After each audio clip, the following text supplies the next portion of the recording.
Okay, we're good. All right. I'm about to call in to Eric July's stream. It's gonna be interesting. We're gonna talk about Miles. Uh 6. Okay. All right.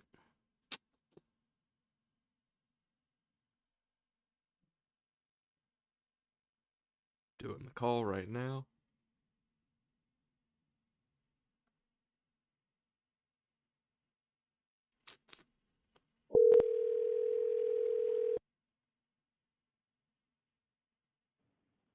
Hello? What's going on? You live? Hey, how's it going?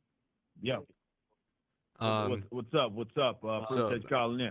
yeah. So the reason I want to call it is which is one of the points you raised in regards to uh it was in your one of your latest videos about Miles Morales being uh, a character that a token Spider-Man that people pretend that they like. Hello? The actual, I guess, the primary point it is that you're trying to have, I guess, issue with. What's up? I'm asking, like, what is the primary kind of issue, I guess, with the that you're having, I guess, a Well, problem with so I don't think regarding that what I he's said in the video. so I don't think he's a copy. I think there's fundamental differences that you can raise just by looking at the origin alone. And what I was trying to highlight in that thread, he was so irresponsible was because he was selfish, he was arrogant, he didn't care about the world around him. He even says in that issue, hey, if the entire world can hang for all I care, um, all he really cares about is himself, his aunt, and his uncle, Version and of that's it. Peter. Um, and that's Peter's origin. But you look at Miles's origin, um, so his act of irresponsibility was being too scared to help out Peter, and because of that, he died. Um, so I think those are two different reasons to act irresponsibly. Because if you ask me, Miles probably would have stopped the robber if he were in Peter's position. And if he doesn't stop the robber, it wouldn't be out of arrogance or selfishness, but more so So uh, out of just to fear. backtrack just a little bit Go for it, so yeah. just to clarify, just for as a matter of fact, I think the reason. Let me fix this real quick because you might be hearing me from a different camera. And I think that's the problem here. Hold on just a second. Okay. Let me correct this real quick.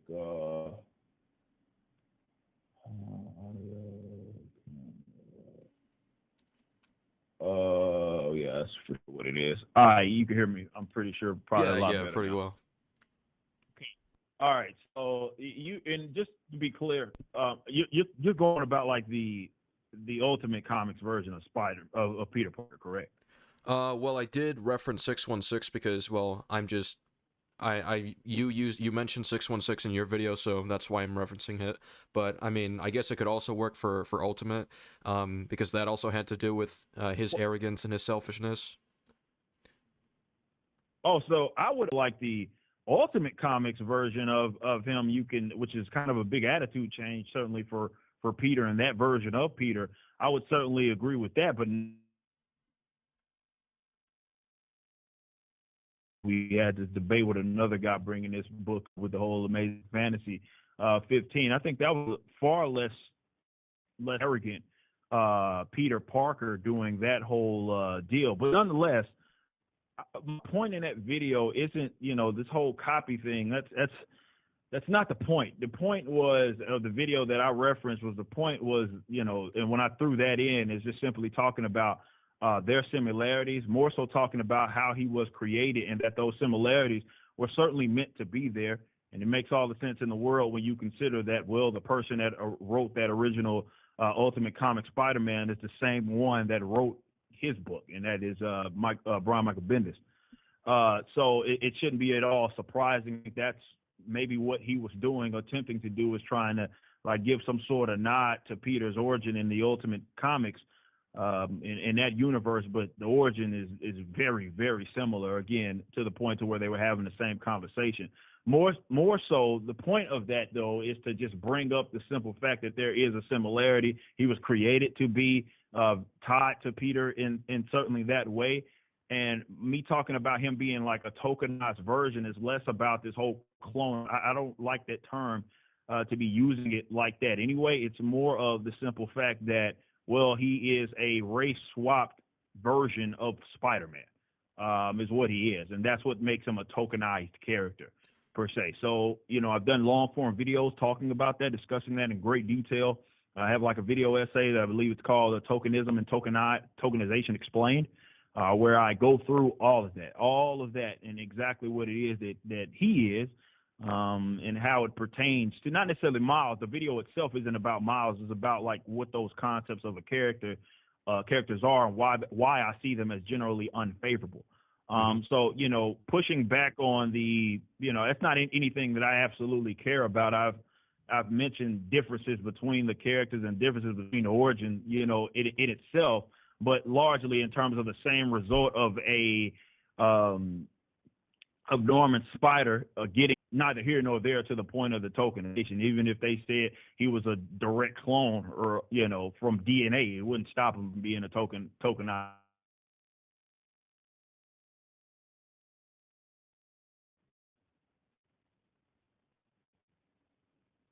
You there? Yeah, sorry, I cut out for a bit. My internet kind of blipped out. Okay. So there's Okay. multiple things to break down there. So firstly, you say that your point wasn't necessarily that he's a copy. You were just pointing out the similarities, right? Well, again, like I will say that he is that, but again, the point is in that video is talking about why he was created and setting the scene for that, and his origin is very much a part of that because, well, we got that in the second appearance that he had, so I'm bringing that up for that reason. So the reason why I question this is because you talked about he was intended to be a copy, and you said it was so hilariously blatant that he was meant to be a copy. What I'm saying is the book that you're actually citing, the origin itself that you're actually citing, doesn't actually support the claim, and that's why I was compelled to push back on. All right. This. Hold on. All right. Was anything that I said about his origin false? You said he was intended to be a copy. I would say that's false, and I would say your reasoning doesn't hold No. I'm talking about the actual. No, I'm talking about the actual origin. Like I actually go through those particular points. Did I get any of those points wrong regarding his actual origin? So you didn't get that wrong, but at the same time, I can state, just to make the point more clear, I can state, yes, a computer is a revolutionary piece of technology, and then immediately afterwards say an apple is red. Yeah, I didn't say anything wrong about the apple, but the point doesn't, the reason doesn't support the point. No, but my point about his origin is not false. So this point doesn't work, though. There's an objective truth. Like, the only thing that you cited as a similarity was the fact that Norman, fuck, did I cut out? I think I did. Yeah. Sorry, I think I cut out. Hello?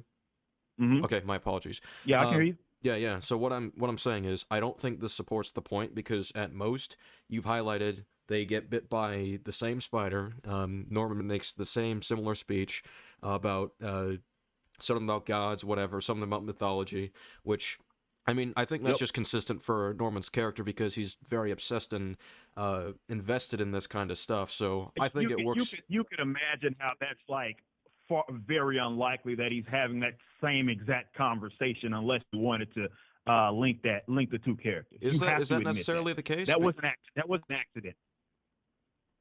Well, I'm not saying. So what I'm saying is that when he talks about, when this mortal girl saw what had happened and she had insulted the gods for that, same story, yada yada yada. I think it's just the fact that he's compelled by the story, and that's why he goes on this tangent in both of them. But that, come on, you got to agree there. That was not an accident. He's having almost. Oh, I don't think it's an accident. I'm saying it's. Okay. I don't think it's an accident. I'm saying it's consistent for his character. All right. So with that being said, so it was intentional, and that was the point. Like it's intentional to connect those two characters. No, Like that was I not an agree. accident. I for them to agree that actually it is have. Okay, intentional and so that there is a how? parallel there, but what I don't agree with is the idea that this supports your claim that he's a copy. It doesn't All right, support that. all right. So they had the similar conversation. Right. The it's the same thing that happens. Only thing is that obviously you have his uncle breaking in and the spider leaves with him. But aside from that, the spider came from Norman, who was having the same conversation, albeit with a different person, and his assistant was having the same exact conversation that Peter had in his.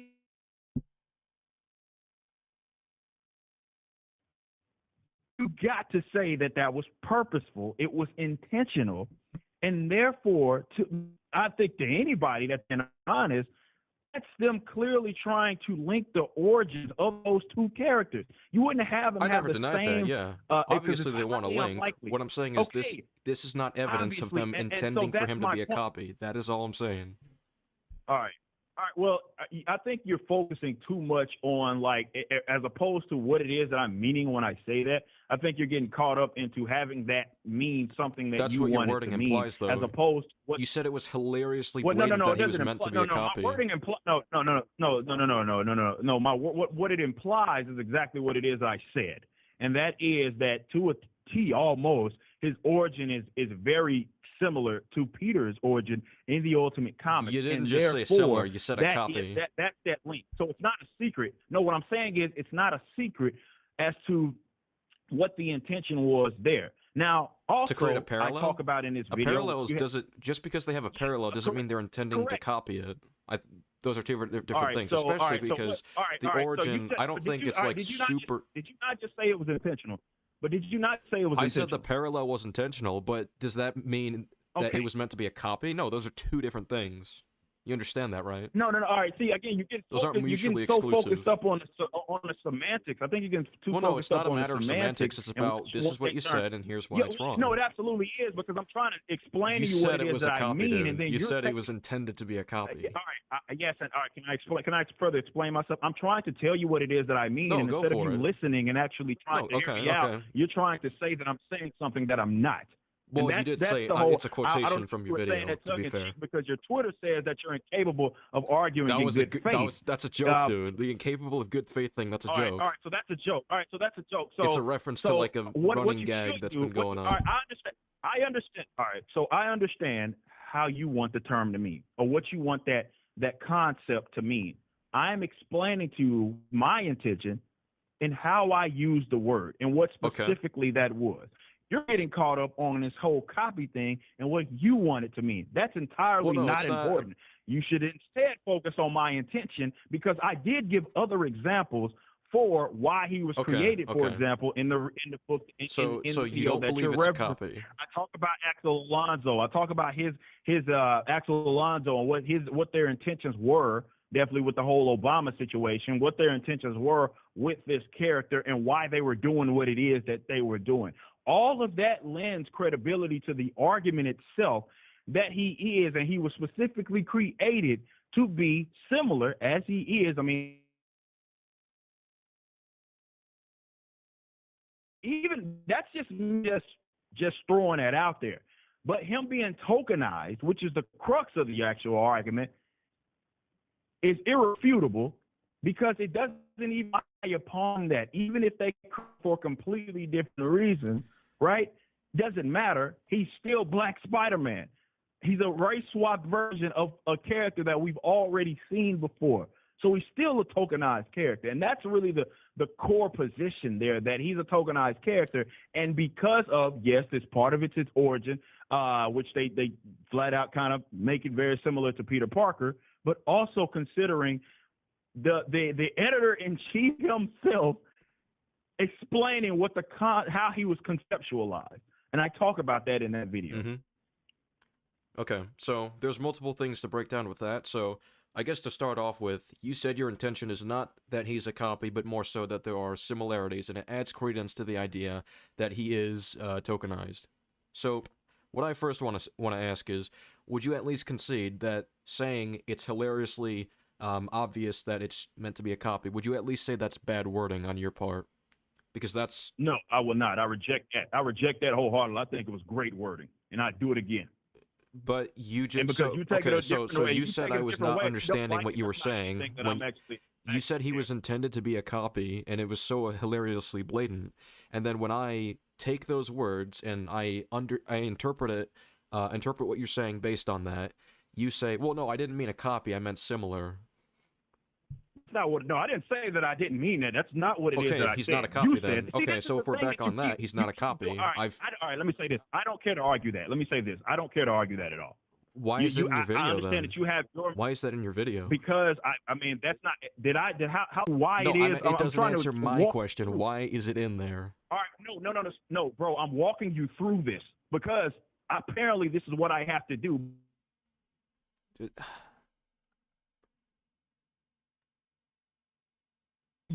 Because you're the one that has the issue with the video. So I'm asking you, Right, and if I'm you're saying arguing in good faith, what you you should be said able to doesn't do. make How sense. long did I focus on the whole copy bit? How long did I How focus long on the does whole it take copy for me to bit? say That an apple is a crux of the sponge? video? How long does it take for me to say an apple is a Was that the sponge? That crux has of the nothing video? to Can you do answer with that whether or question? Was not that what the you crux of said the makes video? sense. All right. So it wasn't the crux of the video. I don't even I care don't to care. argue that. I've made my point. I'm saying that point is inaccurate. That is the point I'm raising here. I mean, you've made several points that I would consider inaccurate. This is just one of them. That's fine, and I don't care. That's your business. I don't care. That's cool. Why That's is cool that in your that video you if it doesn't matter? You can focus on that, and you can take issue, and I don't care. If that's your interpretation, and that's fine. That's your business. I don't care. I don't even care to argue that. What? We can argue the crux of the actual video and me talking about, I want to go through multiple of these points and why I disagree with them, but this is one of them that you seem to rely on to talk about how he's a copy.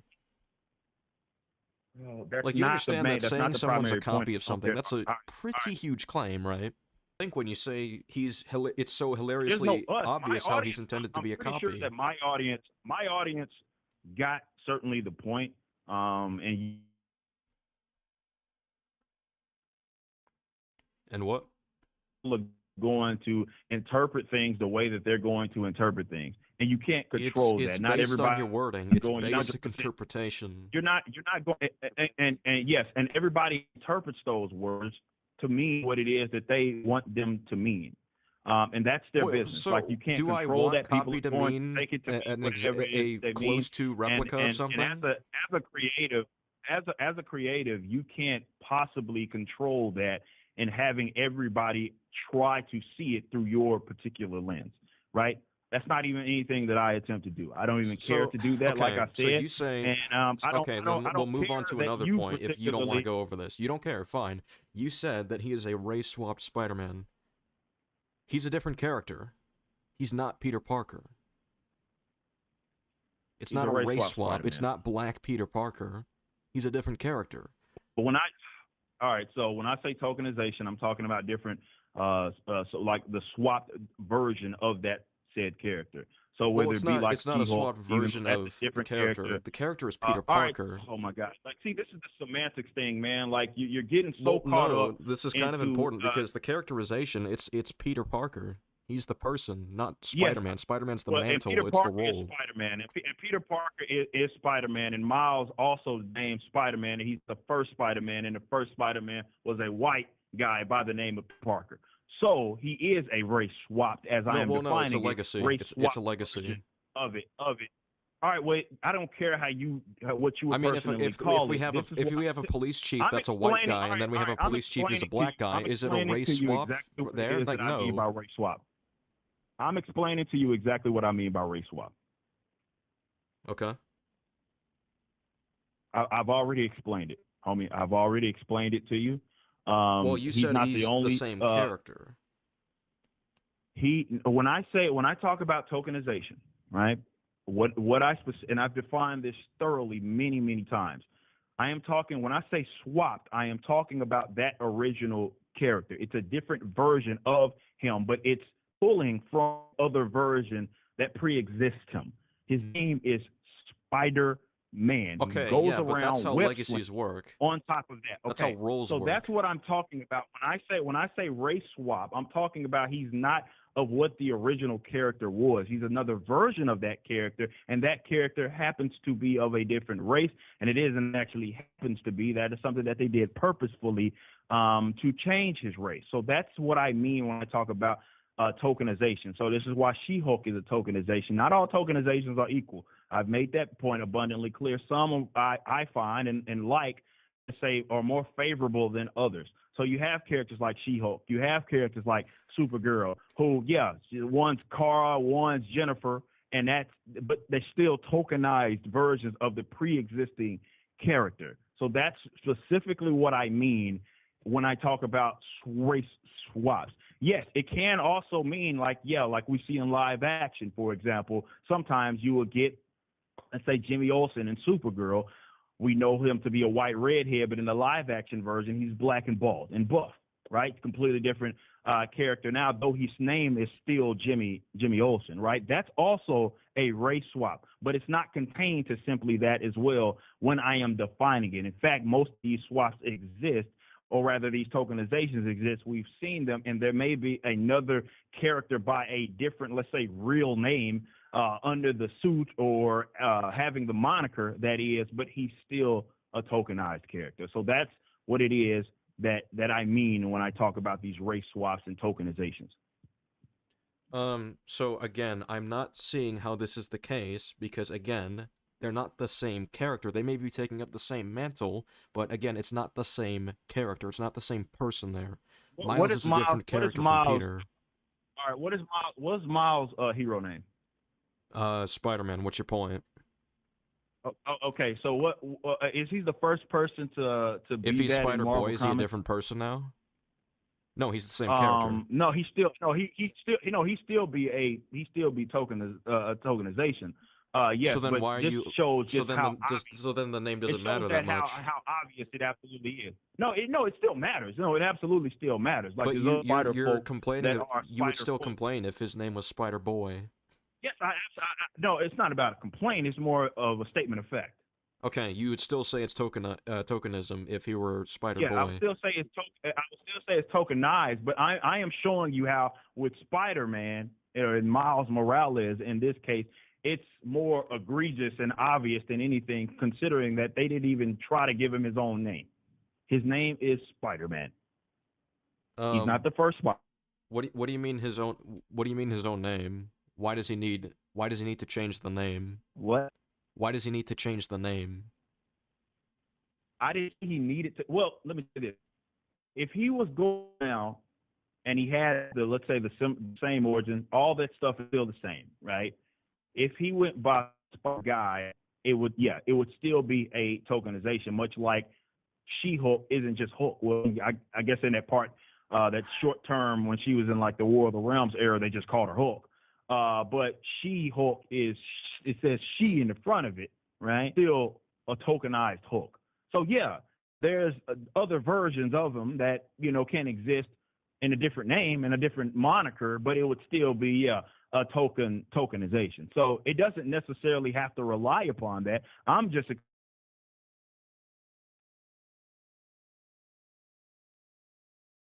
Miles because, well, his name is not of the first guy. His web slinging, what he predominantly does, even his blast, whatever you want to call them, are not even his either. Another Spider person did that, and that's my point. That's my point there. So I get you're trying to cling on to this idea. Well, one's name, you have Peter Parker, and then you have Miles Morales. Yeah, but he's still a Spider-Man doing things that Spider-Man does, that we've historically known him to do. And I don't think that's superficial at all. I think it is if we're talking about if characters are being copied over or characters being race swapped. All right. Okay. Because just with the whole race swapping thing, it's like, so are you saying that the only difference is that he's of mixed race? No, I didn't say that the only difference. Because you called him Peter Darker. That. Yeah, I did call him Peter Darker because he's similar. Peter Darker, I love that name. Yeah, Peter Darker. So, okay, so why do you see him as tokenized then? Like, can you, for everybody watching right just here, explained it. because I'm also putting this up on my end, how do you define tokenism or tokenization, whatever? I just defined it, homie. Like I think maybe You three said times. that it was just him being of a different race No, and I'm taking up the talking same about the mantle. actual definition. No, the actual definition of tokenization. I have already defined it. Do you want me to Define do it. it again? Yeah, go for it. Yeah, let's clarify. Okay, so tokenization, as I define Mm-hmm. it, is race, sexuality, or gender swap of a pre-existing, already established character. Is okay. So who's the pre-existing, already established character, Spider-Man, and who is Spider-Man? Peter Parker. Yeah. So, is Peter Parker made to be black and Hispanic? Is Peter Parker made to be Yes, black and because Peter Hispanic? Parker is the Like, what do you character. mean? Is he made to be black or Hispanic? Peter Parker, no, Peter Parker is the first guy to be Spider-Man. Miles Morales, even though he's not the first tokenized character either, by the way. Not even the first tokenized spider character, per se. If you want to make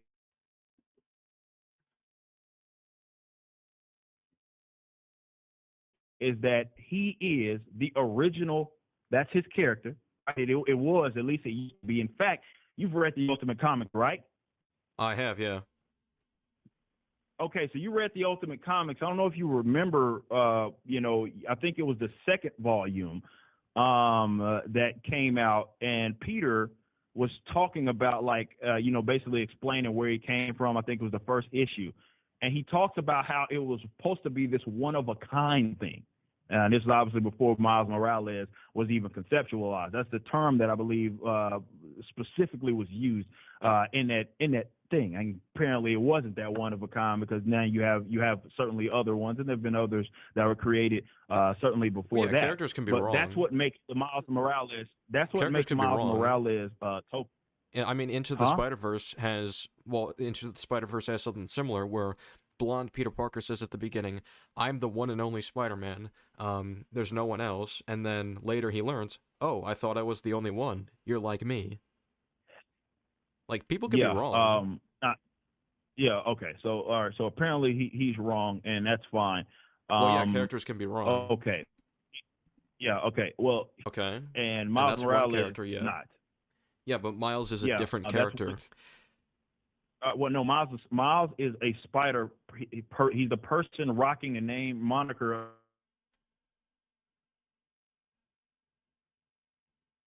What he does, him.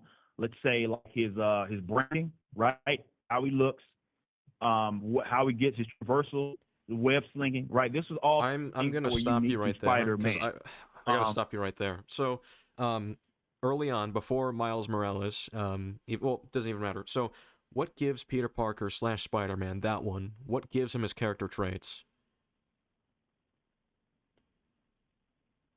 Where do the character traits come from? I don't understand what you're asking. Where do the character traits come from? The person that wrote the character traits wrote the character traits. No, like, where do the character traits come from in terms of, like, is it Spider-Man or Peter? Character traits as far as what? Like the character traits that the character possesses. The character traits that he had were before he even called himself Spider-Man. So obviously, the character right here that we're talking about is Peter Parker. So his race wasn't swapped if they created a new character to take up his mantle. All right, you're focusing. All right. So let me say this, and I'll reiterate, because I don't know. Again, maybe it's the acoustics. You're not hearing me out on this. Whether or not it's another person that's rocking that under that suit changes nothing to it being tokenized. He's still a tokenized character. Yes. Okay, so Miles then I have Morales a question for you. Peter So how would Miles have to be different from Peter in order to not be a tokenized version of him under your definition? I don't know. All right. Well, all right. So he would not have to be running around in a similar suit doing the same thing regarding his powers, web slinging, doing all of that stuff. He'd have to, of course, change his name. Certainly there. He would have to not be Spider-Man in order for him to be someone else. So he needs a completely different power set. or in how those are implemented. There's other spider kind of based characters that aren't, let's say, the exact same as Peter Parker that have existed in comic books or in mythology. There's spider characters that don't go around web slinging. Hell, you have one in the, for example, in like a Spider Woman. Spider Woman doesn't do that. Yeah, but isn't that like tokenization by your definition? No, because no. This is the thing. I won't make the argument. It's the same thing, for example, with like a John Stewart, right? I'm not going to sit up here and argue against someone that wants to say like, hey, as I always say, all organizations are unoriginal, but not all unoriginal characters are tokenized, right? So if someone wants to argue, I'm not going to argue against them by any means. What I'm saying is that there are ways, and Spider-Woman proved that in some cases, that there are ways that you, let's say, try to differentiate, because you asked me, like, what would he have to be? You could, even if you wanted to use the whole spider thing, you could mix it up. You can mix it up, and that's, I guess, where the creative talent is supposed to come in and try to figure that stuff out. So, but that's irrelevant. Okay, so you mentioned powers, right? Instead, they made the connection. They said, "Hey, we're killing off one Spider-Man. We should, because Barack Obama's mixed race, we should make our new that's not the only Spider-Man mixed reason. race." There's another reason. In fact, the first suit, There's another reason for suit that he had. What? There's another reason as to why Miles Morales was created. It wasn't just Barack Obama. It was part of it. All right, well, that's fine. That's what got him in trouble with the public, right? That the public saw it was disgusting, considering that he had just. So wait. He in universe he tries to differentiate himself between the other one. So doesn't that just add further credence to the idea that he is his own character? He's not a copy of him or anything. No, it adds further credence to the connection, right? Because he was rocking the first time we saw Miles, he was rocking basically a direct copy of Spider-Man's suit, of Peter Parker's suit, and he got in trouble with the public because of it. They thought it was disgusting. They thought that it was in poor taste that this guy, considering Spider-Man, had everybody knows he's dead. He just got killed off. They're like, why are you doing that, right? Why are you doing? Obviously, that was the point. That was the public first seeing Miles Morales, and we saw him in a Spider-Man suit. And the one that he got, his own, right, is very similar, right? It looks like a spider suit. Looks like it could be a version of the spider. In fact, it looks kind of similar, at least in the cover color scheme, with the stealth suit that Spider-Man had, because they made, I don't know if you've seen that, if you remember that cover, the stealth suit that Peter Parker had, it's black and red, and it looks very similar, right? But I'm not knocking that. It is what it is. Whether I like it or dislike it is completely irrelevant. That's what happened. They wanted to make the connection. They didn't. It was another version of Spider-Man. That's what makes them tokenized. If they went a completely different direction, I would not be here making the case. I don't say that Hulk is a tokenized version of Spider-Man. I don't say that because they're different characters. Okay, but you said Spider-Woman wasn't a tokenized version. No, that's not what I said. I said I'm not arguing with anybody that makes that claim. So Spider-Woman's tokenized too, just so I'm getting it right. I'm not arguing with anybody making a claim. I don't care to argue it at all. Well, I'm not asking that. I'm just asking. I'm just trying to gauge your standards here. We're talking about Miles Morales. We're talking about Miles Morales. Well, so the reason I'm bringing this up, because I asked you specifically, what would they need to do with Miles in order for him to not? I gave you an example. I gave you an example from the traversal aspect, because Spider-Woman doesn't get around like Spider-Man. I was saying that was a way, even if they wanted to use his power, that was the way. I was just pointing to that as an example of a core differentiation, because that was a core aspect of Spider-Man, and Miles does the same exact thing. I mean, he's got the Venom powers. He's got the invisibility too. I'd say those are differences. Yep.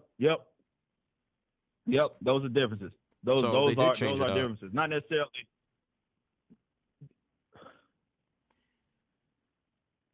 Those aren't even original powers, by the way. We've seen They're other not spider Peter's. folk be able to do that. No, they're not. No, well, Peter actually no. So Peter then what's did your go point? invisible before. No, hold on. Peter did go. Stop. Peter did go invisible before Miles Morales was a thing. Yes, he did that. That's not part of his core power set. That's not part of it. Well, it certainly was during that arc. It was. That was a big deal when he got that stealth suit. That was a huge deal. That's a suit, though. Like with Miles, he can just do that. It's a spider dude going. I think that's where they got the original idea from. What? The whole cloak thing. That's where they got it from. Peter Parker did that before Miles was even a thing. That's not my opinion. And it's you still said change up the It's a powers, spider and he's person changed going that. He's invisible. changed that Miles up. wasn't even the first one to do that. Also, Scarlet Spider did it too. Well, he's not in the Ultimate Universe, was he? What universe he's in is completely irrelevant to the unoriginality, homie. Okay, so you're saying that he's copying off Ben Reilly now. I am saying that those are unoriginal to him. That was the point that I made. There are other spider folk that did that. Okay, what about the Venom Blasts? Spider-Woman did that. Okay, what about the experiences the character goes through, which is probably the most important part in differentiating a character and making them distinct from others? All right, so I keep showing you how there's some unoriginality here, and now you're moving to the character experience. Well, no. Well, hold up. So we're talking about making him different from the other versions, because you said it was important to distinguish them, right? To change things up. And I mean, this makes even less sense because let me say this. we talked about the Venom Blast, right? And you mentioned those other people that differences- aren't Miles, and you said he's a differences- token those Peter differences- Parker, but Those that's not a differences power do that not Peter Parker change the had. fact- Those differences do not change the similarities. The similarities are obvious, painfully obvious, and his name is Spider-Man, and they want to make it obvious. You can say that those differences, right, that exist right there because he can cloak, right? Even though Peter did do that before he did. He has Venom Blast, right? There's other characters that did that before. Another Spider person did do that before he did. It wasn't Peter, right? If you want to point out those differences, fine. It does not change the similarities. He is a Spider-Man. He web slings. I mean, so much so the freaking game plays the exact same between the Miles Morales game and the game, the Spider-Man PS4 game. No, it doesn't. No, it doesn't. The stealth is different because you can go it does, invisible. The man. combat You is cannot different because say of it the doesn't Venom play the same- Blasts. it's the same Those two are mechanic. completely It is different. the same mechanic. You Those also got white different power gadgets things in terms- too.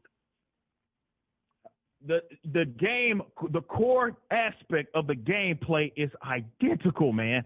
The traversals, he flips. He has the swagger of a young black teen. I forget. Well, I mean, I would think if we're talking about if somebody's copying off another character, I think it's more important to look at the beyond the surface level, because the powers are really surface level. It's not the powers that make the character; it's the person, and you're fixated on the powers for some reason. All right. That's fine. That's your opinion there. If you think that he's so different, is the complaint that there's that's- similarities? Like I don't. There's no I mean, complaint it's a here. I'm just legacy speaking character. facts.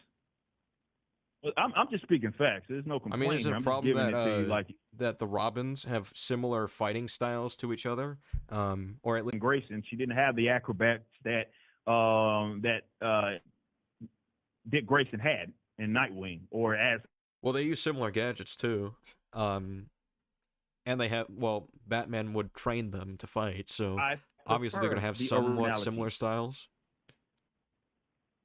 I prefer the originality of him being Nightwing, for example, as opposed to him being Robin. Same with Spoiler. I prefer her being Spoiler as opposed to being Robin. I prefer that instead of being Black Bat, I prefer I'm that confused now Orphan because be Orphan. That makes them. That's what they take their own kind of identity and they do their own thing, and that's what I will always prefer. It's not to say that every original character is going to hit it. Some original characters aren't going to hit it with the audience. Some maybe audiences feel are lame. But just definitely as a creative, I am going to prefer the originality approach and trying to do things that are unique as opposed to, I don't know, making another Spider-Man. But so your issue is that he's a legacy character right here. No, it's less. It's not an issue. I am just pointing out the facts of his creation. That's it. So how But isn't whether I that have one of an the issue? reasons? Because you said you disliked the character because of that. Like you treated this as like it was a negative.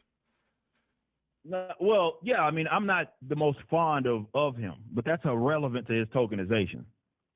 But you're using this as a criticism of the character. So No, no. The tokenization is just a tokenization. Like that's it. so what's your It's a criticism thing of the whether I character like then? the So I get character this right. as far as what. Why do you?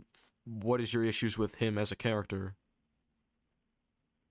I I don't even care to argue my issues with him. That I'm just pointing out the fact that he's tokenized. That's it. I don't even care to argue my particular Well, issues. because That's well, irrelevant. you trying to use the tokenization as an issue with his character. I mean, you go around No, saying I'm trying to Peter use the Parker is Spider-Man, tokenization as Miles a Morales is factor of Miles the matter. Morales, I'm trying using the implying that he tokenization isn't as a factor worthy of of the the matter. Spider-Man You title. can like Miles Morales all you want.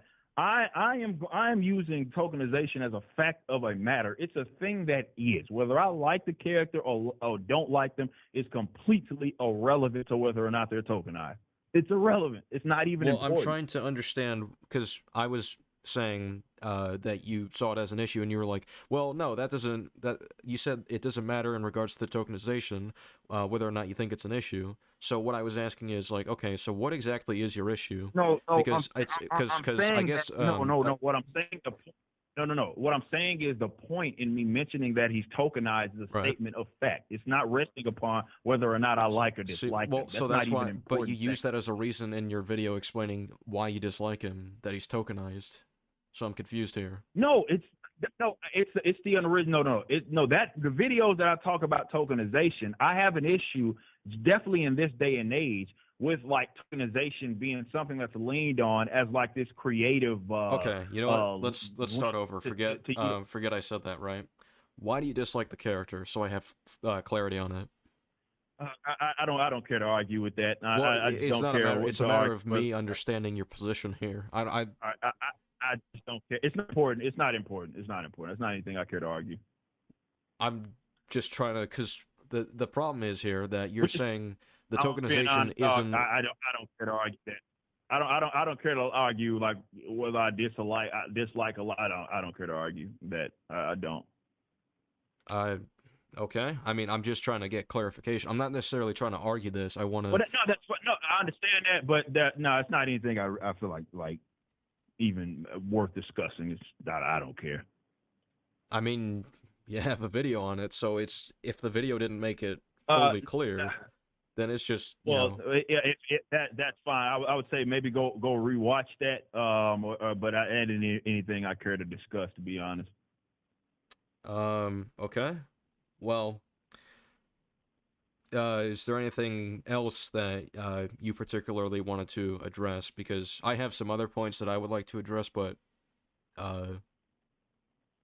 If you have other things outside of that, I mean, even if it's about some other point it is that I have, you're free to bring that stuff up. Mhm. But yeah, that one thing, like the whole dislike, like Miles Morales, I just don't care to argue that. Not right now, certainly. Okay. I guess what I also want to ask is, you talk about some people pretending to like the character, right? In the video, yeah, I talked Yeah, about yeah. that. So I guess just to kind of get a scale of this stuff, how many people, and this doesn't have to be an exact number, of course, because we're never going to get stuff like that, but like generally speaking, broadly speaking, how many people would you say are like pretending to like the character? Is it like a few, is it a loud minority? Is it like a huge It chunk may of be. people pretending It's to hard be to like, quantify that. It may be a loud minority because I do think that he has a with the type of people that are very active on social media, certainly in this space, there are people that I think they are by very nature meant to be kind of loud per se and Mhm. constantly talk about it. Like I've seen this as an example, like I can just say Miles Morales in a tweet, and you're going to have people that assert it, that are going after, like, so it may be a large minority. And the reason why I say that, and I bring his point up in the video and talking about some of his like sales, the enthusiasm doesn't really match in comparison to maybe other characters. So this is what I mean when I say a lot of people pretend to like this character, because oftentimes these aren't books that they like. The idea, the point that I always bring up, I say they like the idea of Miles Morales, but as far as like actual being maybe comic book fans of them, I don't think they're certainly over the years has been a whole lot of data that supports that. Even with, by the Spider-Verse, which I'm sure the second movie will do a lot better than the first, but certainly by really statistical terms, we call definitely in this day and age, definitely considering how much they spend on films, we consider Miles Morales movie a flop by Marvel standards. However, I recognize 100% that has been a far more successful medium has been in like that movie, for example. But in like the actual comic books, which is what largely we've been discussing here, as I go through a lot of that data there, it shows that he's a run-of-the-mill, let's say, fairly average and supported character, and at all, in a sense of like falling off of charts and all of that. And I go through all that data in that video that I did. Sure. So I guess where I'm having some confusion is because the some people you mentioned in the video, I think I saw like, was it 2 examples? Correct me if I'm wrong. The one I remember most is a tweet that got like 5 likes, but was also getting ratioed by like 18 quote tweets already. And who's to say what could have taken place afterwards? So I was a little confused on that. It's like, okay, so like how many is the like what is the some people you're addressing? Is it like 5 people, 10 people, or is it like huge portions of the fandom? Well, at least the Spider-Man fandom. I think that, like I said, I think just the nature of like kind of what people have put behind the character and its meaning and cultural or social significance, I would think that he has more. It's inflated support. It's not really there. It's a lot of people that like the idea of it, but they're not going to buy his material. What I would say, and again, it's hard to quantify, and I think you can admit that exactly how big that number is. But I will say that it does seem to be a lot more enthusiasm with that character in comparison to some of the characters that exist out there that are not, let's say, are having better selling monthly titles than what he had been having before. So I guess what I'd like to bring up, because with comic sales, like, you're absolutely right. He's not doing particularly well in terms of sales with the comics. And what I'd say to that, though, is comics in general, they aren't selling all that great. And sure, Miles isn't doing well relatively to a lot of the comics. I think if we look beyond that, like we look at the movie, because we did bring up the movie, we can also look at the game sales too, because, I mean, even before his own solo game, people were saying they really loved Miles in the PS4 game. Yeah, that's often said in reviews I'd even and stuff. said that's a more tolerable version of him. I've even stated that. And I'm like, even his own game, and this is just as of May 15th, 2022, and I'm pretty sure this is long before they've released his game on Steam for PC, which a lot of people seem to be invested in. It sold more than 33 million copies globally as of May 15th, 2022. So I think there actually is quite a huge fan base for this character. Not as big as Peter, absolutely. Even myself, I'm more of a Peter Parker person. But I'd still say there's a fan base for Miles growing quite a bit. Potentially, maybe that will happen in the future. But I think those are mediums that are easily more so digestible, especially following the fact that, well, this is another Spider-Man game made by the same company that made the Spider-Man game before. I think that has also a lot to do with it regarding the sales. So how do we quantify if it's Miles himself selling. I don't think that even I played the game, and I'm not a fan of not the biggest fan of the character either. I played the whole entire thing on stream, but it is a spy person game, and it has largely the same mechanics. So it's something that easily can be played. So it's almost like acting like a DLC Well, so of Peter Parker's game. I guess So what I'd say. I think that would have. I guess what I'd say is that when we look at the reception the movie has gotten and the video game, that is indicative of there is a fandom there for Miles. And if we look at why people are invested in it, I mean, we can look at reviews and stuff like that. And I'm not just mean like from review sites or whatever, like from actual people, like casual fans just talking about it and whatnot. People really like Miles's portrayal in the video game and the movie. In fact, a lot of people say that the movie has improved upon the source material in that regard. So I think what I'd say is there clearly is like there's a base there. And I completely concede the idea that he's doing a lot.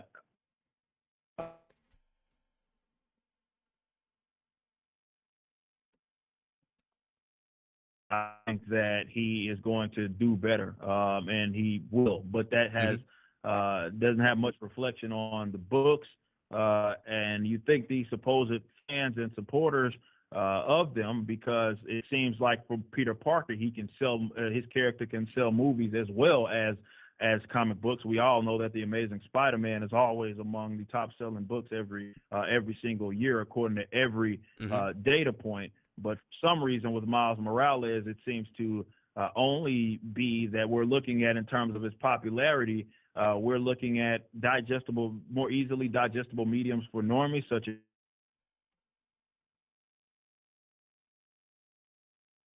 to the previous Spider-Man game. So yeah, I certainly concede that he's more popular, or I think that's part of it, actually. You know what I mean? Like those types of people, those normies, will certainly more so watch a movie and play a video game than they ever would a comic. But I think characters that I actually liked and enjoyed would seem to be doing decently, in other things outside of comics, but comics especially. I guess what I'd say that is for most of the other. I'm not sure that the low sales for comic books necessarily prove this, just because of the fact that because even though it is a more digestible medium to do this from a movie or a video game and whatnot, that's still indicative of a fan base being there and growing quite exponentially. And on top of the fact, like, you did bring up, why is Miles not selling as well as Peter Parker stuff? What I would say is, well, Miles hasn't been around as long as Peter Parker has. I'm sure come 5 years' time, he'll probably be on the same level, maybe even more popular. Maybe he'll sell even better than Peter. I will put $10,000 on that will not happen. I mean, hey, it could happen. It could not happen. I think it's possible that. No, I'll put 10 racks. I will put 10 racks on it now. All right, yeah. That will not happen. We'll revisit this in 5 years, and we'll see how this turns out. 5 years from now, I will put 10 racks on it that he will not be outselling Peter Parker in his books in the comics. If they are still releasing those Peter Parker books, I will put 10 racks on that. I'll say I think it could go either or. I am not definitively for one or the other. I see either one being possible. So are you not confident? All right. I'm not gonna force no bet on any man. Yeah, I don't know. Can't say either or. Okay. I think that's just about it for the foundational stuff I wanted to get through. Oh shit. Yeah, I think I just cut out. If you don't have it. Yeah, that was the main stuff I wanted to get through, the foundational stuff. I would say that I don't think I'm on board with the idea that he is tokenized, and it seems like we're kind of at an impasse here, and yeah, that's fine. I would say, though, based on the stuff I'm hearing and seeing from your videos, I think it is uncharitable and unfair for people to say, "Oh, this is proof that Eric July is racist or whatnot." I don't think that's a charitable read. I think I think your points are flawed, of course, but I don't think they're racist. That's what I would say. Did I did I cut out? Oh, the call ended. Oh shit. Let me try again. Star 67. Yeah, the call just ended on me. Hello? Yeah. Sorry, did the call just like Yeah. abruptly like cut? Okay. Okay. Um, I don't. I Yeah. don't know if Well, you got the I last heard, part. I heard The what it last is. part I was getting is that I think it's not really fair to label you as a racist for your stances or whatnot. I still disagree with them, and I think the points are flawed, but I don't think it make I wanted to make sure that part was clear. Okay. Okay. Yeah. Cool. Yeah, Cool. yeah. Cool. That works for me. Yeah. We good? That's it? Yeah. That's all you. If that's all you had, yeah, I'm Yeah, good to yeah. go. Okay, Uh. alright, sweet. Okay.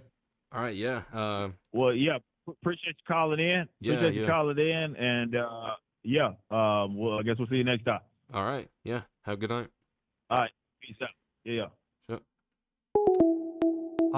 Okay. Well, um,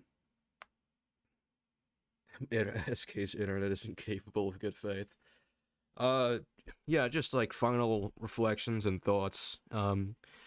It seems to me that, uh, he has a very flawed, perception uh, of Miles's character. It seems he has a very strong bias against, a lot of the ideas present, and I think that's kind of shining through, the arguments that he's making.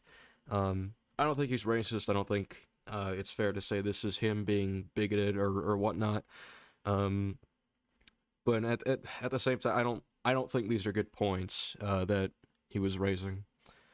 Um, I was told that this would probably be like a huge mess. I mean, in terms of like actually, in terms of civility, it was surprisingly pretty smooth. He clearly did get a little angry at points, and maybe I did as well.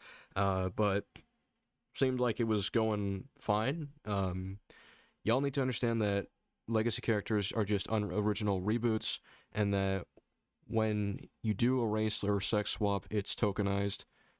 Just come up with a new character. Well, so Glib, that's the problem. Miles is a new character. The character that's initial, like the character of Spider-Man, is not determined by the title. It's determined by the person, and the person is Peter. They didn't make Peter black and Hispanic. They did that with Miles, who's a new person. So I don't see this as a case of swapping the character, swapping the character's race or ethnicity or anything like that. It's taking an established character, then you don't have to like the idea, of course, but you know. Oh, $2 from Larry saying you did a good job against Ripa. Well, thank you. Fucking hell.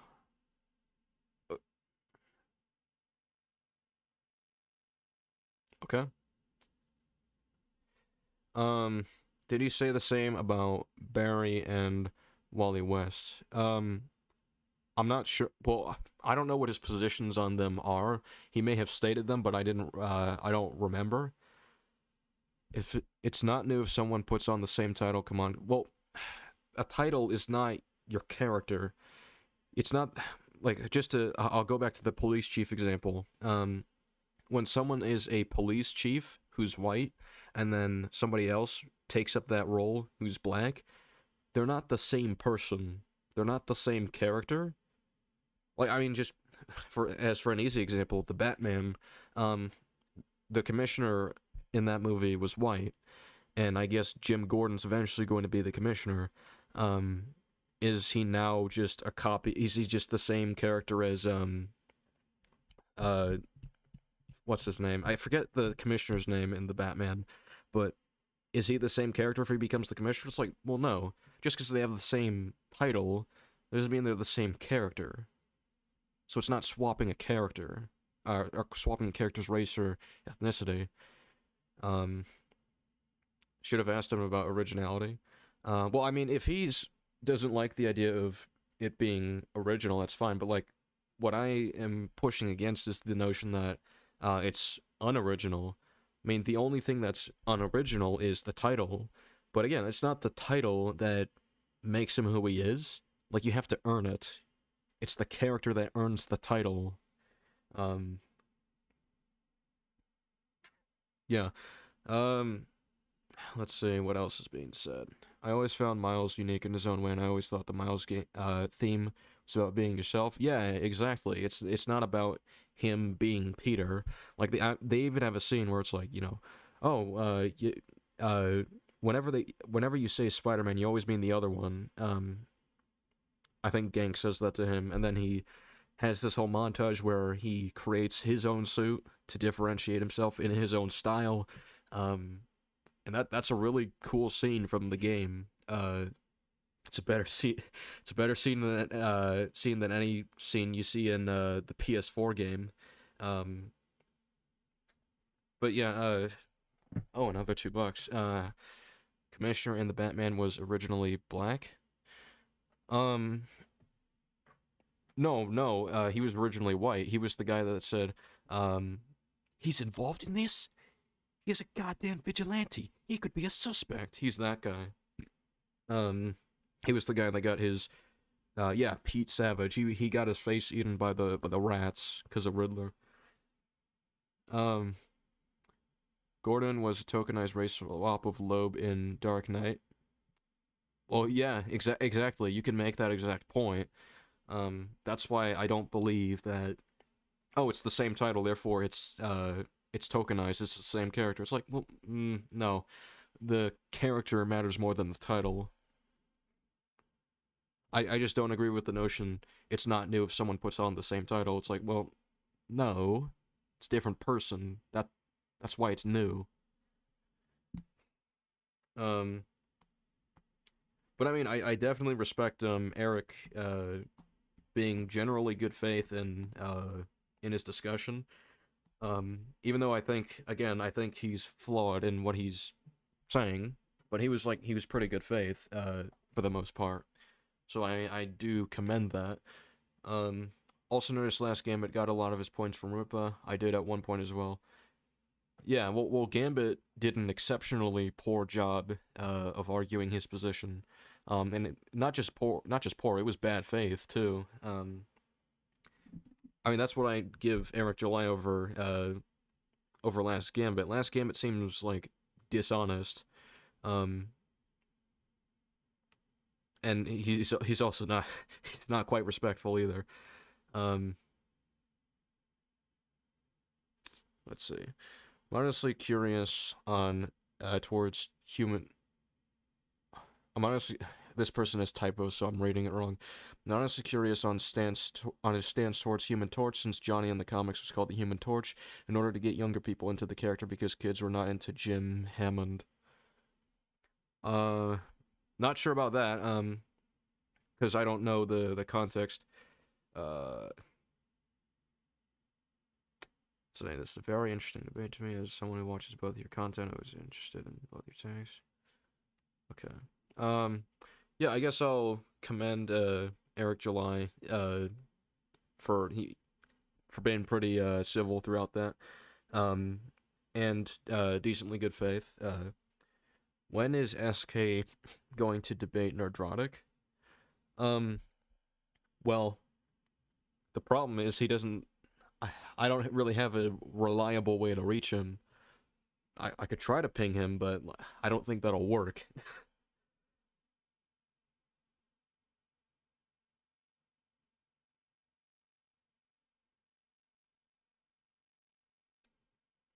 Oh shit. There we go. Ripa has been arguing about Miles for years. Well, yeah, I can tell. His video has been out for a while.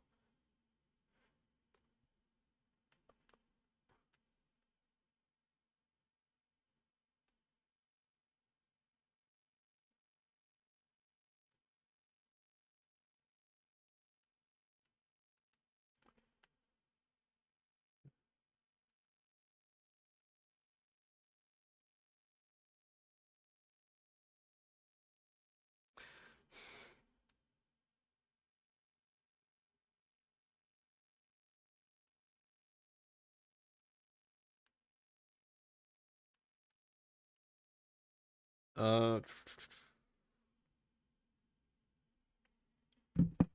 Stream Sonic Frontiers. Well, the my PlayStation is not connected to my computer or anything, so can't do that. Um,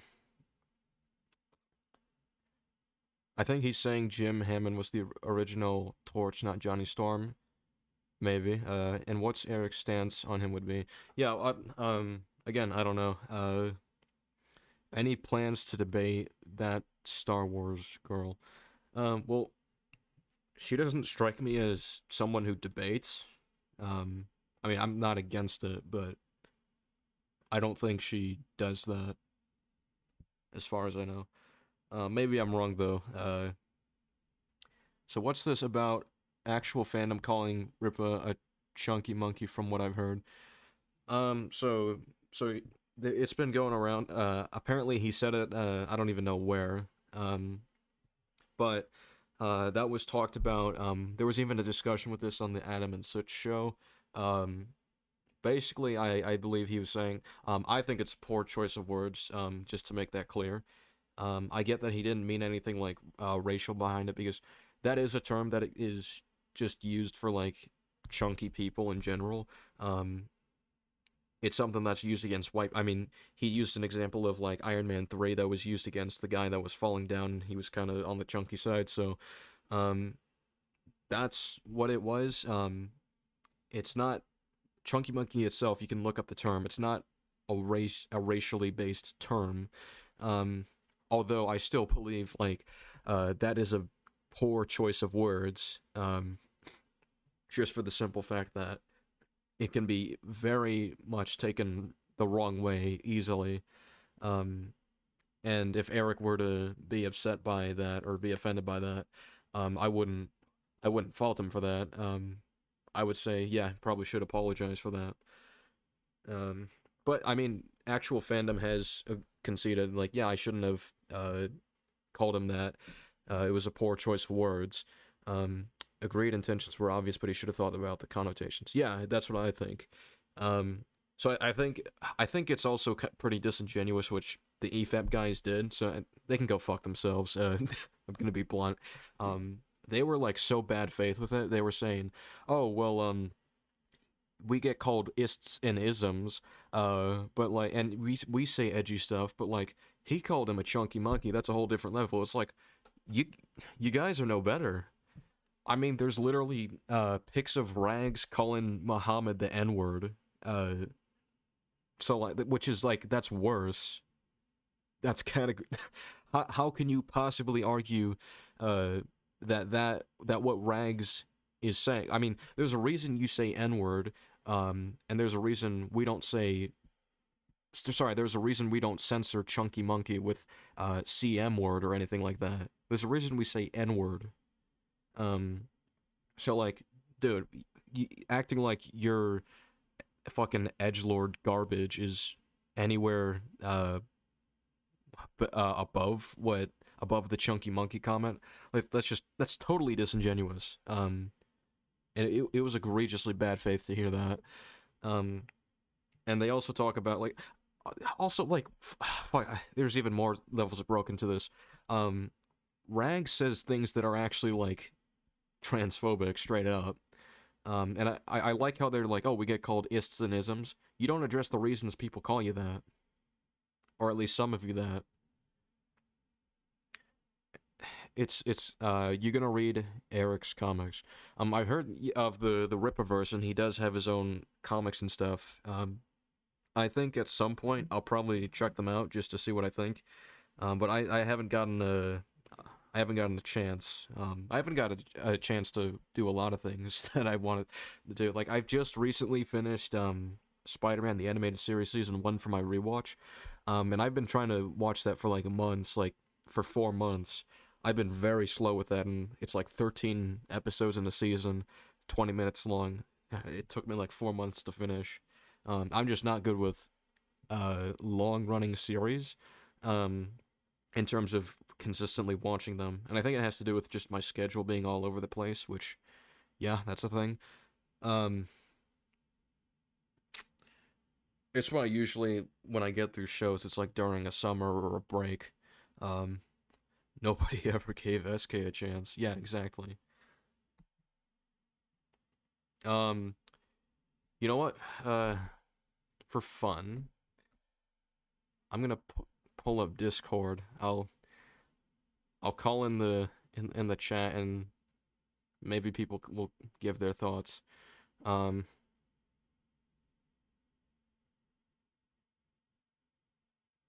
da, da. All right. Let's see if anyone there is down to talk about it.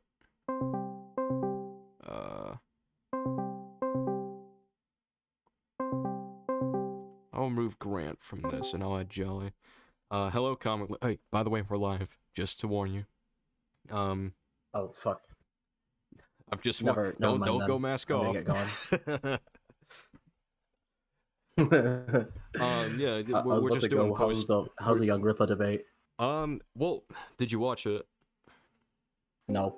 Oh, well, surprisingly, it went like, well, actually, in terms of the good faith civility aspect. I think his points are like fundamentally flawed. They don't work. But I mean, he was mostly like, civil and good faith. Like, I can't say I hate the guy after this, you know?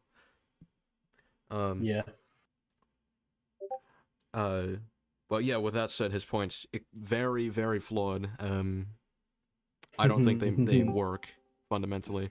Hello, we can't see it here because I don't have the regular layout up, but we got Comic Legend, Sheev, Seeker, and Jolly here.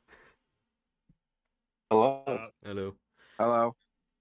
I wanted to let you know, SK, that on his like personal channel, D-Day Cobra, Jeremy streamed like the last few minutes of your debate. Just really? sat there and watched it on his own stream instead of making actual content. And then he was like, "All right, go support Rippa," and then he ended it.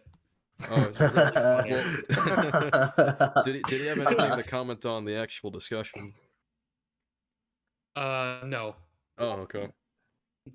He laughed when you got disconnected because fucking Eric thought that you just hung up. You like dissed him and hung up. So he was okay. making fun of you for it. Oh. Yeah. Yeah. I'd be interested to see if I can get in a convo with Jeremy from Geeks and Gamers. He apparently literally Southpaw's said done it in that before. stream. Literally said in that stream that he was looking for people to debate that he just disagree with him. So Oh, really? I don't know. Hit him up. So maybe. he was doing Yeah. he was doing a form of disagreement day.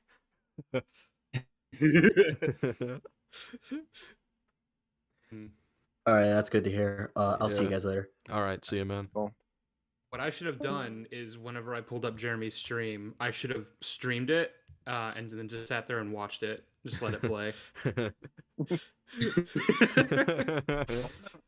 don't know how many levels we can get going of that. Where like he's watching your stream and we're watching his stream and someone's watching our It's stream. just a streamception. And we're all just like not communicating with each other, and it's really fucking delayed. Do you think if we could get it, if we could get it going in a circle where no one's actually saying anything and everyone's just sitting there silently?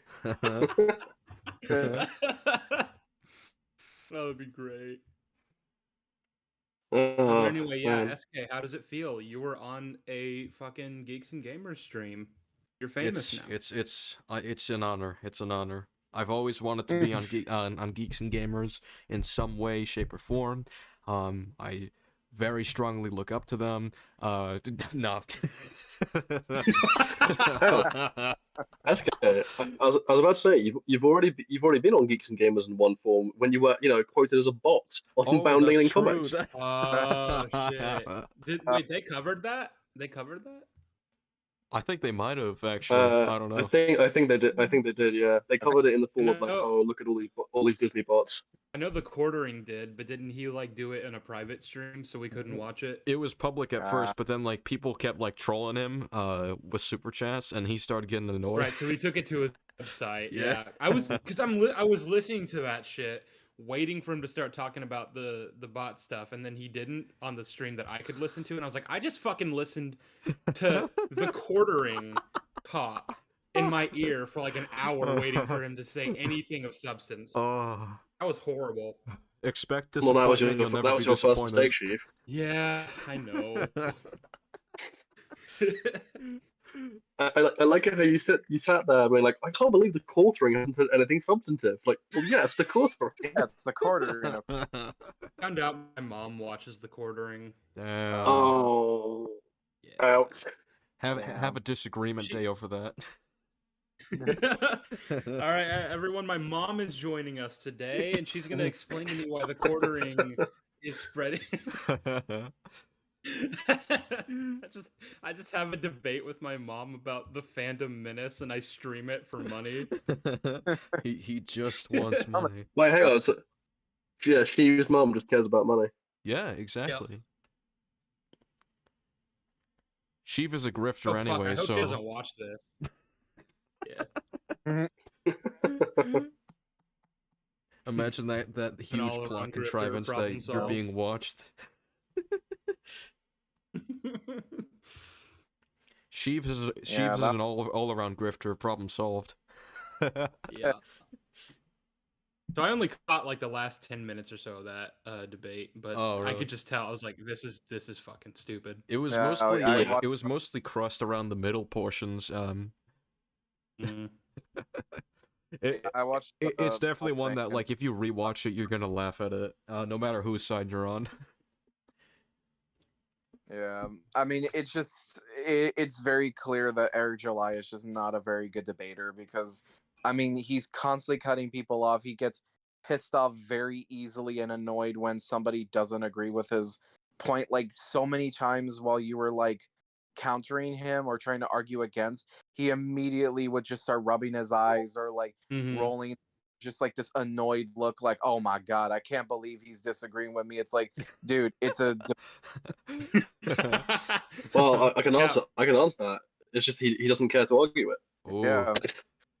I had to listen to it through his stream because your internet's fucking terrible, SK. Damn. Yeah, man, sort that shit out. Yeah. So I was wish watching I it through could. his, and I was like, so yeah, I was watching it through his, and he just kept making the most indignant and like unimpressed faces whenever you'd start talking. Oh, really, man. Yeah. Yeah, I mean, Because I was couldn't just, because I couldn't see that. I assumed he was being a little more good faith or civil. Nah. you would get annoyed very easily. Also, when you backed off the bet, the $10,000 bet, he immediately got all smug and shit, started smiling like as if like, yeah, what's uh, the smug for? No shit. Well, hold on. So the back out thing, I never backed out of it. I said it could happen that he becomes more popular, let's say, come 5 years, but I don't know. I can see either or. mm, yeah, but I think I for made that him, pretty because you clear.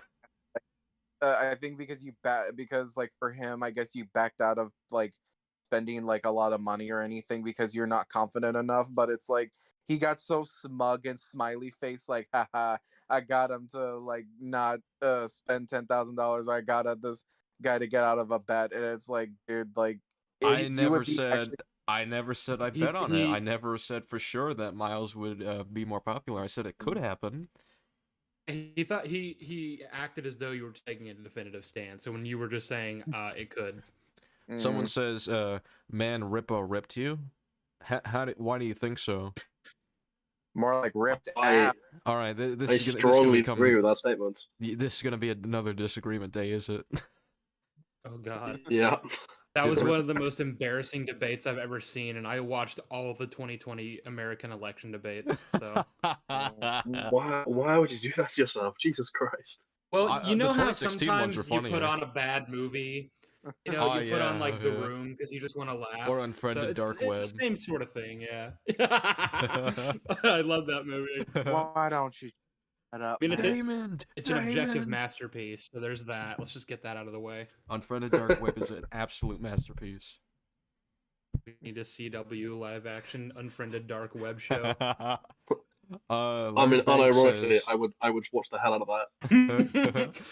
did Rippa ever mention digital sales? I don't Nope. think so. Well, so thing is about digital sales, there's also what's it called, Marvel Unlimited, is that what it is? And it's like a subscription service where you get access to all those comics. So yeah, maybe the issues themselves aren't being paid for, but I mean they're still being consumed through the service. Mm. Know anything about this really? Are his comics like official like Marvel comics that he's writing? I think it's for the Rippaverse, I believe. Yeah. Yeah, it's his own intellectual. It's his own intellectual property. He doesn't. It's not a Marvel or a DC thing. Valiant Man is saying, Intellectual being, embarrassing for SK, sad kid. Would you like to hop on? I mean, name one unreasonable thing I've said. I mean, I'll be- sad kid. These I are mean, I'll be probably honest. coming I in was because- listening. I was listening to this whole stream. It was actually kind of fascinating listening to him try and define tokenization, because I mean, one, he just simply couldn't, and secondly, when we got somewhat of a kind of tangible statement out of him, it was so nonsensical that it would disintegrate every single character in all of comics. Yeah. Mm. Well, It was just, I don't know. It's just very. there was very so odd. much for me to address. Like, I wanted to go into, like, okay, so now you're talking about him taking powers from other spider people. It's like, okay, taking super strength, if someone has super strength, is that like copying off of something else now? I mean, or just Well, I being just- able I to just don't jump get high, along. having The thing is agility. literally just a rip off of the precog. Hulk. So Like, there's so many things that, like, I don't know, Well, so much wrong You with can go that even line of further, reasoning. right? Like, you can go even further, right? The Hulk is a rip-off of, Dr. Jekyll and Mr. Hyde, or Batman is a rip-off of Zorro. Like, Mhm. Well, oh I mean, God. Hulk was. I mean, I mean, I mean, Omni-Man is a ripoff of General Zod. I'm pretty sure Zorro rip off of Puss in Boots. So but like, I mean, the thing is that Hulk is confirmed to be based off of Dr. Jekyll and Mr. Hyde because Stan Lee himself said that Frankenstein and Dr. Jekyll and Mr. Hyde were two direct inspirations for the Hulk. I mean, I yeah, mean, no you can shit. also- That's literally who that's Bruce Banner and the Hulk to a T. That's can- like what they are. You can also say, like, mean, okay, you the can- Hobgoblin is a ripoff of the Green Goblin. Mm. Well, I mean, What you can do it do with feel about the you can do it with Hobgoblin? you can do it with Spider-Man himself, right? Because Stan Lee is also on the record as saying that Peter Parker, the original Spider-Man, was inspired by a previous magazine called The Spider, which was published by a guy called Harry Seeger, and that was in the 1930s, 40s, which is obviously predates Peter Parker. There we go. Mhm. So Spider-Man- I guess Peter Parker is a tokenized character. Spider-Man No. is a rip off of my grandpa, who was also a broke kid in New York in the 1960s. Crossover can I 4, thank you for the $2. Says, watching Terriers with Southpaw on episode 3, it's great. Good, I hope you're having fun. That's the he kills himself episode. He That's kills himself. what a great guy. What a great good guy guy. you are. What a good guy you are. Can I mention something real quick? When he was talking about, because I was so like kind of infuriated during the debate, because when he was talking about the powers, when he said the invisible stuff about like the suit and everything, literally there are species of spiders, and this has been confirmed, innate True. use camouflage to essentially like almost make themselves almost Also, invisible. I refuse to believe that Peter invented having an invisible suit or invisibility like capabilities. I don't fucking No, buy no, that. that's okay. There were no characters in all of human history who were invisible before Peter Parker. That's how that works.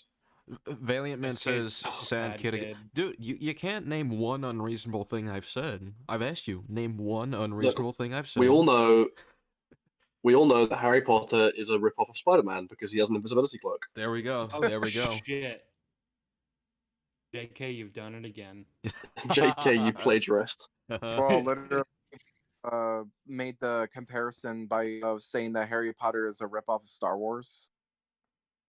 Also, A lot of people have kind of like I remember seeing like one comedian's like comedy like stand up on it, and a lot of the similarities between like Luke Skywalker and like certain plot elements are very similar.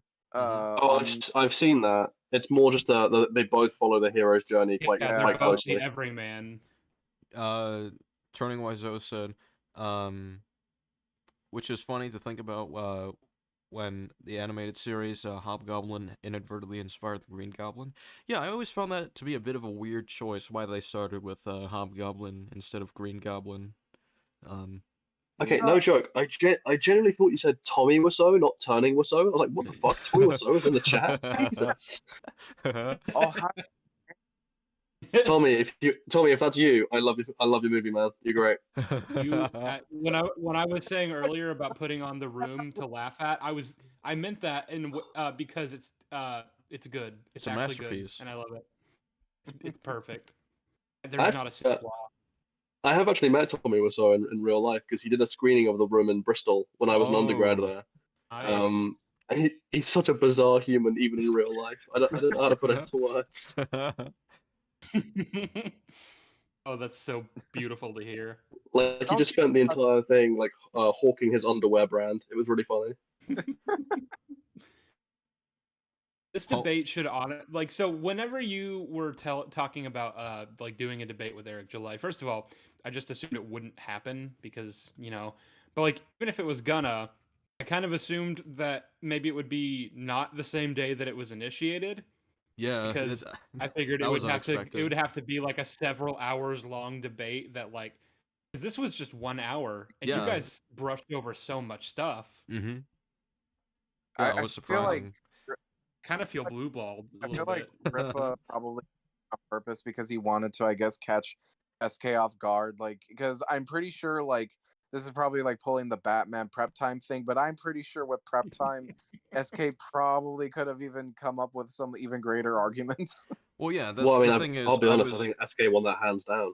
I was thinking of like, if he accepted, like, going through, refreshing my memory more on the Ultimate stuff, going through more of the comics in general. Well, because one, the comics they can be fun to read, but two, I want to pick up on as many like differences as possible.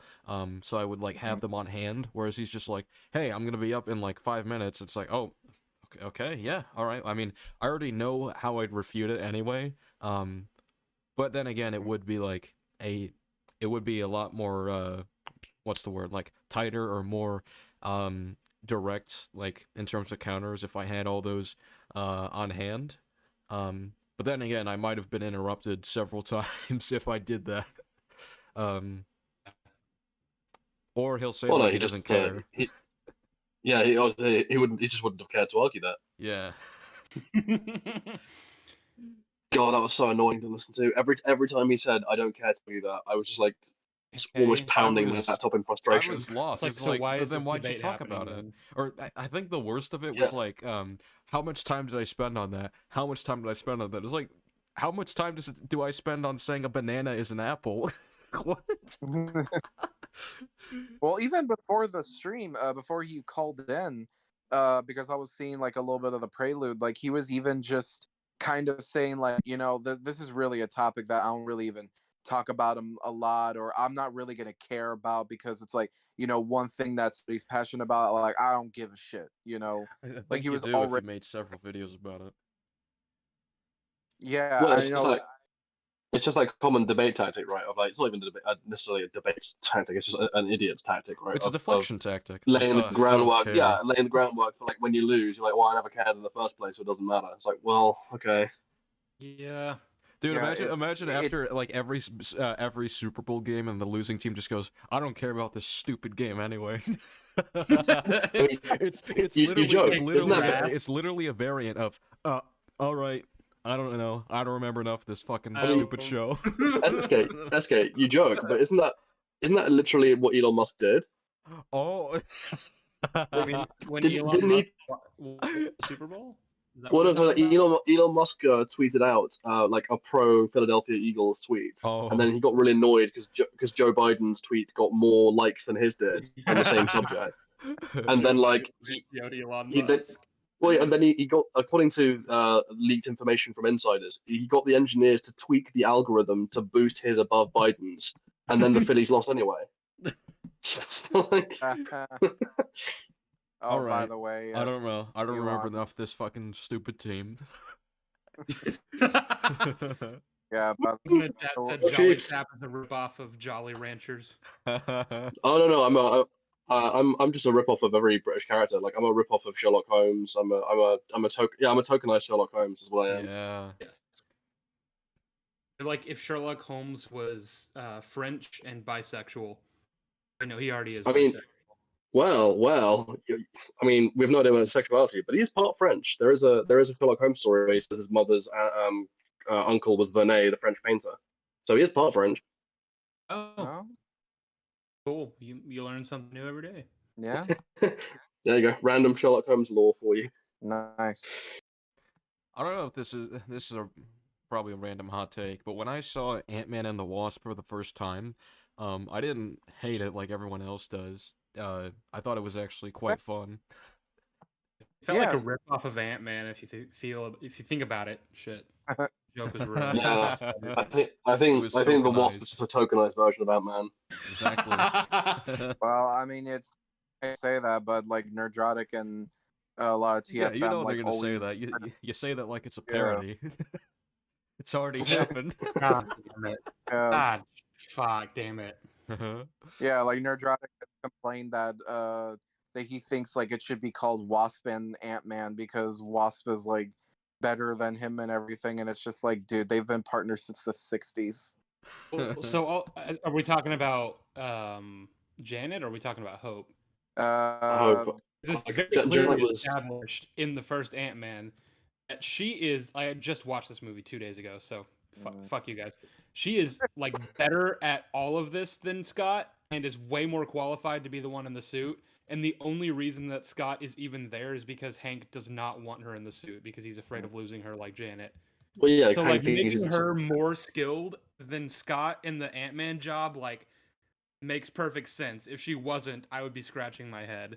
Yeah, I mean, Hank gets him in just because he's expendable. Like Scott's expendable to Hank. Literally That's said the that, point. though. Damn, Yeah. that's kind of cruel. Thought they were Hey, do you friends. think? Do you think like Nerdrotting guys are gonna watch like Ant-Man and Quantumania and think that like Kang is a tokenized version of Kang? No, well, you never know. Well, right now TFM is having a meltdown over the throwaway socialism line in. Just tell me. I haven't seen the movie, so I have no clue what's being referenced. I'm seeing it tomorrow, so I I'm also just- have no clue. Okay, so just anybody warning in the stream, if you don't, if you consider that like a spoiler, don't want to ruin it, close your ears right now. But so in Quantum Mania, pretty much when they get sucked into the quantum realm, Hank has these like advanced ants that he's been like having. They get sucked in, but they said that the reason why they didn't show up was because they hit like a time pocket in the quantum realm. So they effectively, because they're such advanced ants, they lived an entire life to the point where they evolved, making like a civilization and even making like advanced technology. And because of that, Hank then says, that I don't know, it's a civilized society and it's very advanced. I would say that's socialism, and we're in practice and work. And then Hope like cuts him off because then she's like, she kind of looks at him like, we need to go save mom. So Sky was ranting to me about this movie yesterday, and she was telling me that ants basically like lived for 1,000,000 years in this time pocket, so like they're super super advanced. They're way better than humans. Mm. I mean, aside from the fact that I would argue that socialism is just better than capitalism, but like putting that to one side, I mean, ants are not an individualistic species. Ants are very happy, like collective. Yep. So I'd be surprised if they weren't socialist. Honestly, like, I mean, like, if anything, an ant colony in real life is essentially communism in action, right? That's what they are. It's all about the collective. They evolved jolly, so they should have become capitalists. Cross Can you the imagine, four can you imagine says, capitalist? Chief, can you imagine capitalist ants in real life? Thanks for the $2. I would be who's the terrified. worst? Who's the worst Phantom Menace member? My pick is Gary. Probably. I second that. I'd probably say Gary. Shit, that's an impossible question. I feel. That's what I thought so. We did go over this yesterday on the stream, but I guess for me, I would still say Az. Like, even though Gary has like a lot of like following, I would still say Az has been probably the most like mask off when it comes to like retweeting like very transphobic stuff and just overall like having very transphobic rhetoric and like again damn near almost catching himself saying the F slur, you know? Oh. Yeah, so like I think I've said before that like there are probably some that are worse than Az, like objectively, but he just annoys me the most. Oh yeah, he's very obnoxious. He's just every time he talks, it's like, you know, the fucking nails on a chalkboard. Yeah. Oh, yeah. Well, it's just it's Dunning Kruger in action. Yeah. It's nails on a chalkboard, but done through the speakers where it's like you hear the screeching noise. Oh. Well, the thing is that with Az, he's kind of like a paradox in a human because he is both paradox of a human. He is. I thought you were going to say a parody, and I was like, "Yep, I agree." Well, the reason I say paradox of a human is because he manages to somehow be both obnoxious and boring at the same time. I think his moments of like that's actually because he's being super funny is annoying, like but doesn't actually have anything to say. he can be funny when he's like special effects scene that one is funny, or just like the there's no such thing as bi, only gay, when he said that. Or Oh yeah, So I stupid. forgot I don't exist. Oh damn, thank you, Mr. McKellar. So why do black men choose white women? Done. Dude, we gotta cover Brandon Tatum one day. He's fucking hilarious. Oh, that one's really gonna be very charged though, because that's like dealing with like even more like outright politics. Well, it's funny because Brandon Tatum, like he does this quite a bit, but he's like, you see, I'm a former police officer, so I know what the hell I'm talking about. But then he doesn't know what he's talking about. Oh dear. Like he tried to defend the what was it, the Uvalde police situation. He tried to say that the police weren't cowards, do your research. He was like, oh, I have first-hand information. And he didn't levy a single point. Like one of the things he said was just, oh, well, if they went in, they would probably get shot or whatever, or something like that. It's like, okay, but like it's an active situation. Are they supposed to just stand outside? Shouldn't they have, because of their strength in numbers, shouldn't they be surrounding and like entering in groups? I mean, literally, they also could have like gotten another group and told them to flank the other way in case like the shooter goes another way. He has a bias for the police force, and so he's making all these excuses. Yeah, it's embarrassing.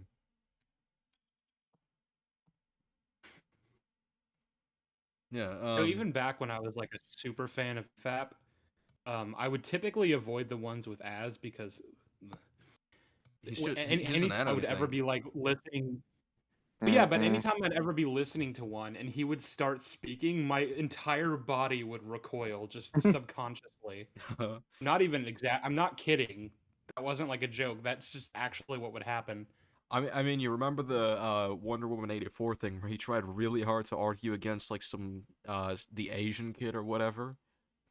Yeah, that was So super stupid. fucking weird. Yeah. It's like, That oh, was a why really don't weird they explain it? conversation. It's like, what do you mean explain it? Why? The rest of them were like, I don't really see this as an issue. I don't. Oh, sorry. Maybe I don't remember this movie very well. Maybe I've just blotted it from my memory. But all I'm getting from this is like, why don't they explain the Asian child? I'm like, well, so there's this whole continent called Asia, and there are children from there, I and they're think called Asian children. He was taking issue with the fact that Pedro Pascal's son was Asian, right? That's the yeah, context. and he was like, why don't you Like, explain it? where's the mom? Where's mother? Trying like- to I mean, give I a guess dad his mum's Asian joke, then. but I can be Yeah, that obnoxious. or he was adopted. He could be adopted. Yeah, I literally went to school with a college classmate. Her brother literally is Korean, and he's adopted. Like, you look at their family, white, as you can tell, and then it's like him, and it's like, oh well, clearly adopted, kind of deal. It's like it happens, like fucking as like are you not aware of real life. I remember when I was a kid and I didn't really understand the concept of adoption, so like my brain couldn't reconcile the fact that like, there would be a white and black person that are like brothers. But yeah, that was me at age 7. And this is at what, age 45 making this argument. Hang on, I need to address this. Age 7, you didn't understand the concept of adoption. I didn't think about it. I don't know. Oh. No, I'm not criticizing you. I'm trying to imagine what that would be like. I don't know. I don't remember anything before age like 4. I like very scattered memories, but like also I wasn't adopted. I didn't have any friends that were adopted, anything like that. So I just I wasn't introduced to the concept, I guess. Do you Well, still no, I guess remember in a way, right? It's kind of So it's like, in a way, it's kind of sweet, right? Because like it's almost like you're like, I can't imagine a world in which parents would give up their children because parents are just all loving. Oh. Like, So, it's actually kind of nice. If I saw like, oh, these two people call each other like they say they're brothers, they share a mom and dad, and they're very clearly different looking in skin tones and stuff. My brain would have just been like, I guess, yeah, they're brothers. So, when you first heard the expression "my brother from another mother," did your brain just like not compute it? My brain was just like, I guess that's a thing people say. Well, so I want to know what did you learn first, the concept of adoption or the tragedy of Darth Plagueis the Wise? Well, I watched Revenge of the Sith in theaters, and it came out when I was like 4. So I guess to answer your question, SK. There we go. Well, the real tragedy of Darth Plagueis the Wise was that he was adopted. Oh shit! That's the real tragedy. He didn't have loving parents. Nobody ever gave Darth Plagueis a chance. Oh god. Valiant Man said, "You are a plot hole." What are you even on about now? You said that like I got destroyed apparently, and now you're calling people plot holes in the chat. Okay, hang on. If you're the plot hole, who's the writer? Yeah. God. I'm gonna scroll. What is he on about? What is he waffling about? The writers for us is the Feige bot from She-Hulk. I want to meet my writer. I got a few things to say to him. What? Oh god, I just realized something, that there's something in Ant-Man Quantumania that I bet you anything that is probably gonna be like talked about a lot by a lot of the racist people in TFM. I can't even see what he's fucking referring to. What's the thing they'll be picking up on? So again, warning, spoilers for Quantumania. So in the end credits, the first one for the post credit, they show like multiple versions of Kang. So they're essentially already showing that like Kang's duplicates and everything are going to be very much a problem for the multiverse. And one of the duplicates is a version of Kang as a pharaoh, like he's full on like Ramatut. Yeah. Oh, okay. So, just to address something, because we did talk about like some of his facial mannerisms, Eric July's facial mannerisms that might have suggested he was like more like uncivil or whatnot. He did reply to what I said about well, he liked it too. He said where I said I had a pretty civil discussion with Eric July on Miles Morales. I still find his stance heavily flawed, but he was overall good faith and civil throughout. He responded saying, "Shout out." So I think he actually does stand by the whole. This was a generally good faith discussion. So, that's I just wanted to point that out in case anybody had the impression that he was like just mad and shit or whatever or uncivil. Exactly. No, I mean, I'll get remembering correctly after ending the call was just like that was pretty smooth. Nothing really big happened. Not pretty no, civil. I'll give it to him. Like, I think his arguments were piss poor, but he wasn't an unpleasant person. Yeah, he wasn't like Rags. Yeah. He wasn't like Deep Wang. I was just gonna say Squidward. Or Squidward, yeah, Squidward or Yeah. Alex. Like, oh no, Good old those were Deep really Wang. bad. Those were really So bad. Seeker, to just completely deviate the conversation back to Quantumania. Yes. Again, Sky was ranting about this movie a lot to me yesterday. Yes. Is it true? Because she said that like they basically ripped off of Rick and Morty. I don't know if any of you here have seen that. The season 5 finale where they introduced the concept of the central finite curve. Basically, like all the universes where Rick is the smartest person in the universe have been separated from the rest of the multiverse by the Council of Ricks, and that's basically what it looks like they're doing with Kang. The thing is that with something like that is, well, I don't remember if I finished season 5 or not, if that's the one that I haven't finished, but the thing is that the idea of like the council of something has existed pre Rick and Morty. No. Like, I'm not saying that they ripped off the council. I'm saying they ripped off the central finite curve, or at least according to Sky. If I remember correctly, I think the writer of this, is a writer for Rick and Morty. He wrote that specific episode, yes. Yeah, so maybe he just implemented it here because maybe he thought it was a good idea again. I guess. And again, the idea of like a council has existed in like comics before. Like I think the Council of Reeds was a thing like in the comics, and I think even the Council of Kings was a thing. So I think I'm pretty sure the Council of Ricks and Rick and Morty is just a cynical adaptation of the Council of Reeds, basically. Yeah, I would argue that that's probably like direct inspiration. And I even fucking hell, I literally someone's saying Deep Kang.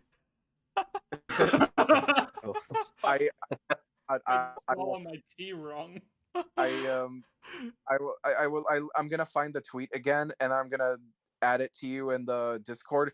I literally predicted this even on my Twitter when I said I am not ready for the day that Rick and Morty fans try to say that the MCU is ripping off Rick and Morty when we get the Council of Reeds. Oh shit! You know that's gonna happen. Yeah, I'm already seeing that now. Like, oh fuck me! It's like already happened. There's a super chat for from Crossover. Thank you for the super chat. Hey Seeker, Peter X Carroll is the best Marvel ship. LOL. Oh, oh no! Don't remind me. Peter Parker and Carol Danvers. Yeah, people have done that. Yeah, people have tried to do that. A bunch of Stan accounts. That's grim. That is grim. Yeah, he's like, I think he's 16 and she's like 30. I think he's referencing the comic versions because here this is a little deep Twitter lore. So Crossover has effectively like he revealed that he loves like fan fiction of like Peter and Carol Danvers from like the comic books from the 616 universe, where like it's fan fictions like pairing them up together. And I pretty much like the first time that I heard that, I kind of like I in a jokingly way I kind of responded very negatively because it was like, really?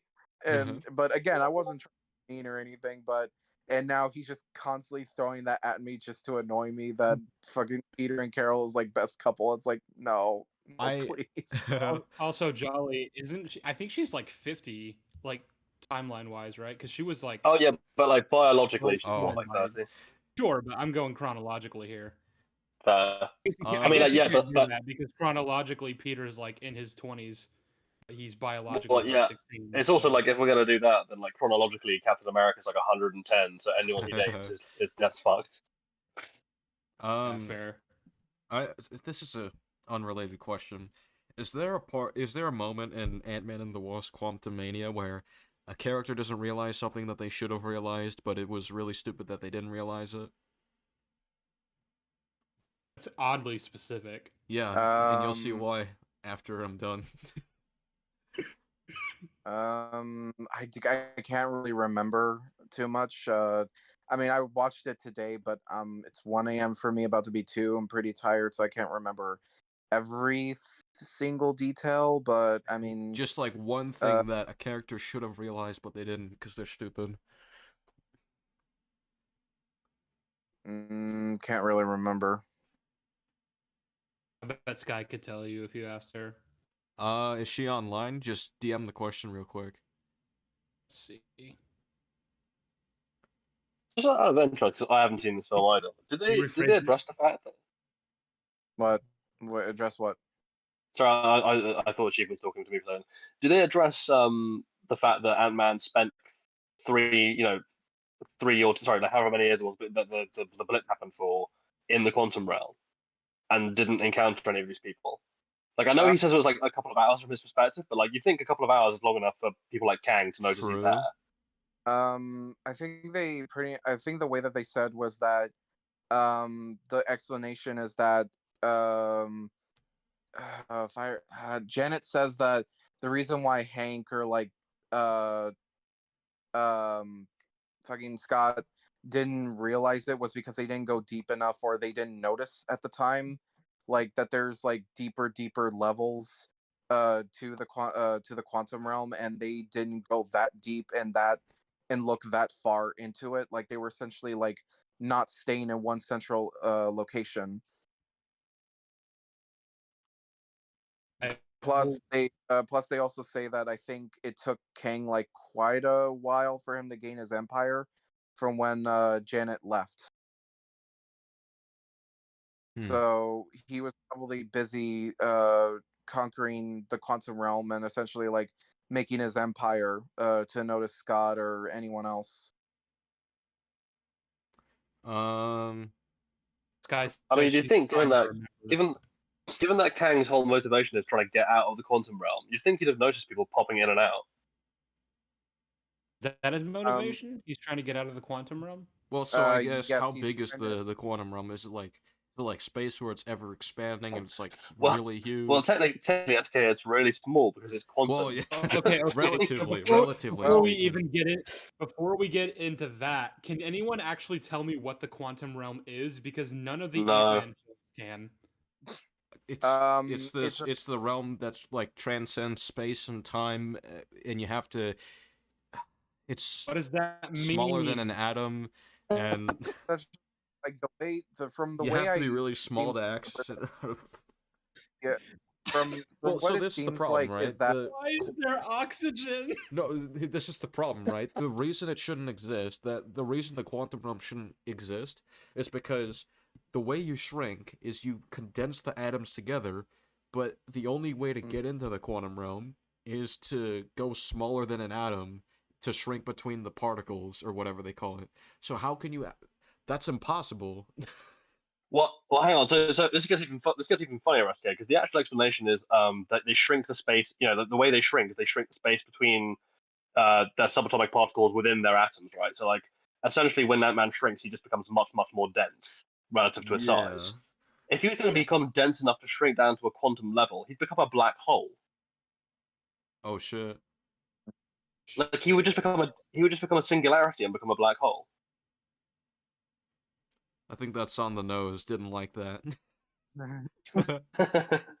Someone in chat Also, said that before. Someone in chat just said that before they watched my videos, they thought I was Australian for some reason. are they confusing you for Jack Doss? What? Are Look, they look, confusing Jack you for Doss? Jack? You mean Jake Doss? okay. Chat. Jake?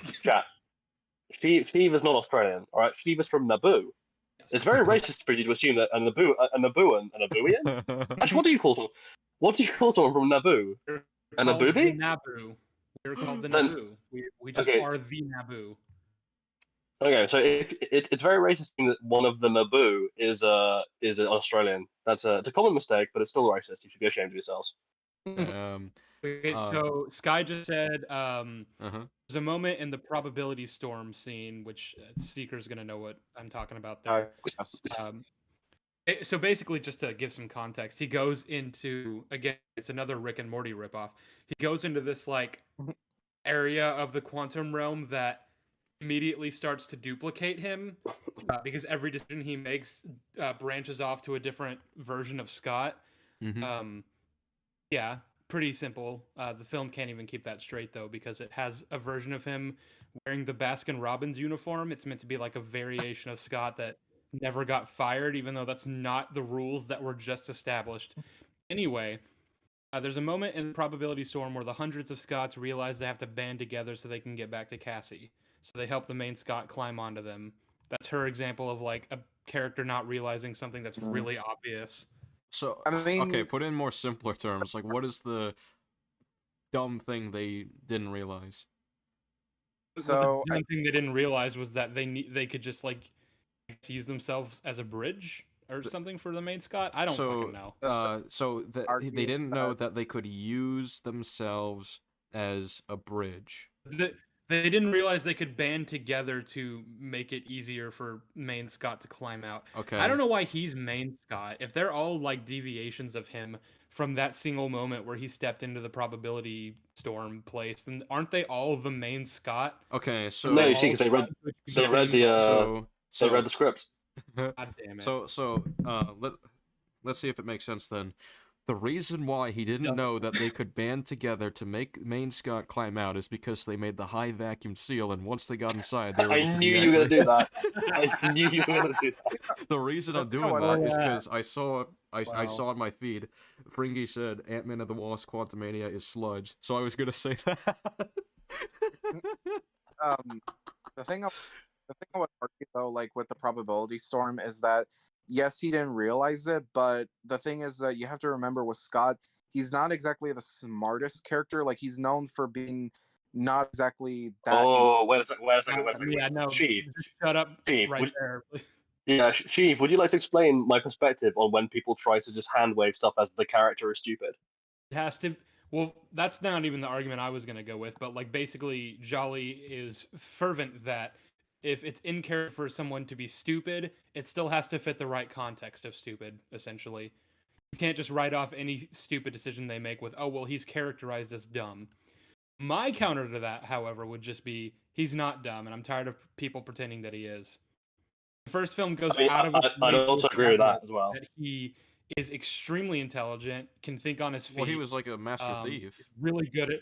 He has a degree in electrical engineering. Like, Yeah, he's all got a this master's degree in requires electrical serious engineering. planning and stuff like that. So, I don't think I Yeah. would consider him dumb. I'd consider him He's not silly, but I dumb. wouldn't consider him dumb. He's extremely goofy and lighthearted, and for some reason, the later writers took that and were like, I guess that means he's dumb. I'm fucking angry about that, actually. Well, I it's a know- very common Marvel thing, right? They flanderize all their characters the longer they go on. Like Thor has been absolutely Mhm. destroyed. Mm-hmm. The thing I would, I guess, argue then, like, it's not a matter of dumb. It's just the fact that because the probability storm is so like overwhelming, because they do even say that, like, Scott, be careful, it can overwhelm your mind and everything because of what's happening. That he's essentially starting to panic. I mean, I would too if I just continued to duplicate Yeah, every and that's, single time I had a thought. Like, yeah, they keep Oh, duplicating yeah. and duplicating. I'll be honest though, if I was a person who, in the course of my life, had battled a giant purple space alien, been turned into a baby and an old man and back again, and routinely battled Avengers level threats, and fought a tiny man in my daughter's bedroom while being chased around by giant ants relative to my size, I think I might have developed a little bit of an ability to cope under pressure. Maybe. I don't know. Yeah. That's I don't know. Yeah. I am so looking forward to watching this movie because everything I've heard about it is so funny. The I thing just wanna I will laugh. say about the thing I will say is though is that it's like, I mean, I think the scene is fine, but I will say it is very clever, the imagery, because they actually make it look like an anthill. Because you know, like how ants they use themselves to climb. Yeah. Yeah, Yep. Yeah, that's what obviously what they're going for. Yeah, I mean, it's just that's what they did for the scene, which I thought was pretty clever. I thought that was nice. It's like that's little moments like that. It's like, oh, that's neat. I And will then say, Kang notices that they're all behaving like ants, and he just like splits them up so they follow the wrong pheromone trails and go in all directions. I'm curious Funny to about- see if how bad Kang is gonna be from a logistical perspective, because I mean a lot of these villains are just hilarious to laugh at, like their plans. Like Mysterio's, for example, is a really fucking laughable plan to look at. Namor is his plan is fucking laughable in Wakanda Forever. So I'm curious It to says see a how they lot cook that up with this one. I missed the heady days of Loki's plan from the Avengers, which like Yeah. in the grand scheme of Marvel villains, actually reasonably solid. I mean, yeah, I mean, Also, Loki's plan in in that the same Avengers vein- is like pretty straightforward. It's on character. I don't really see much wrong with it. that Yeah, same I vein, I'm like curious Loki a lot in the to, Avengers. Mm-hmm.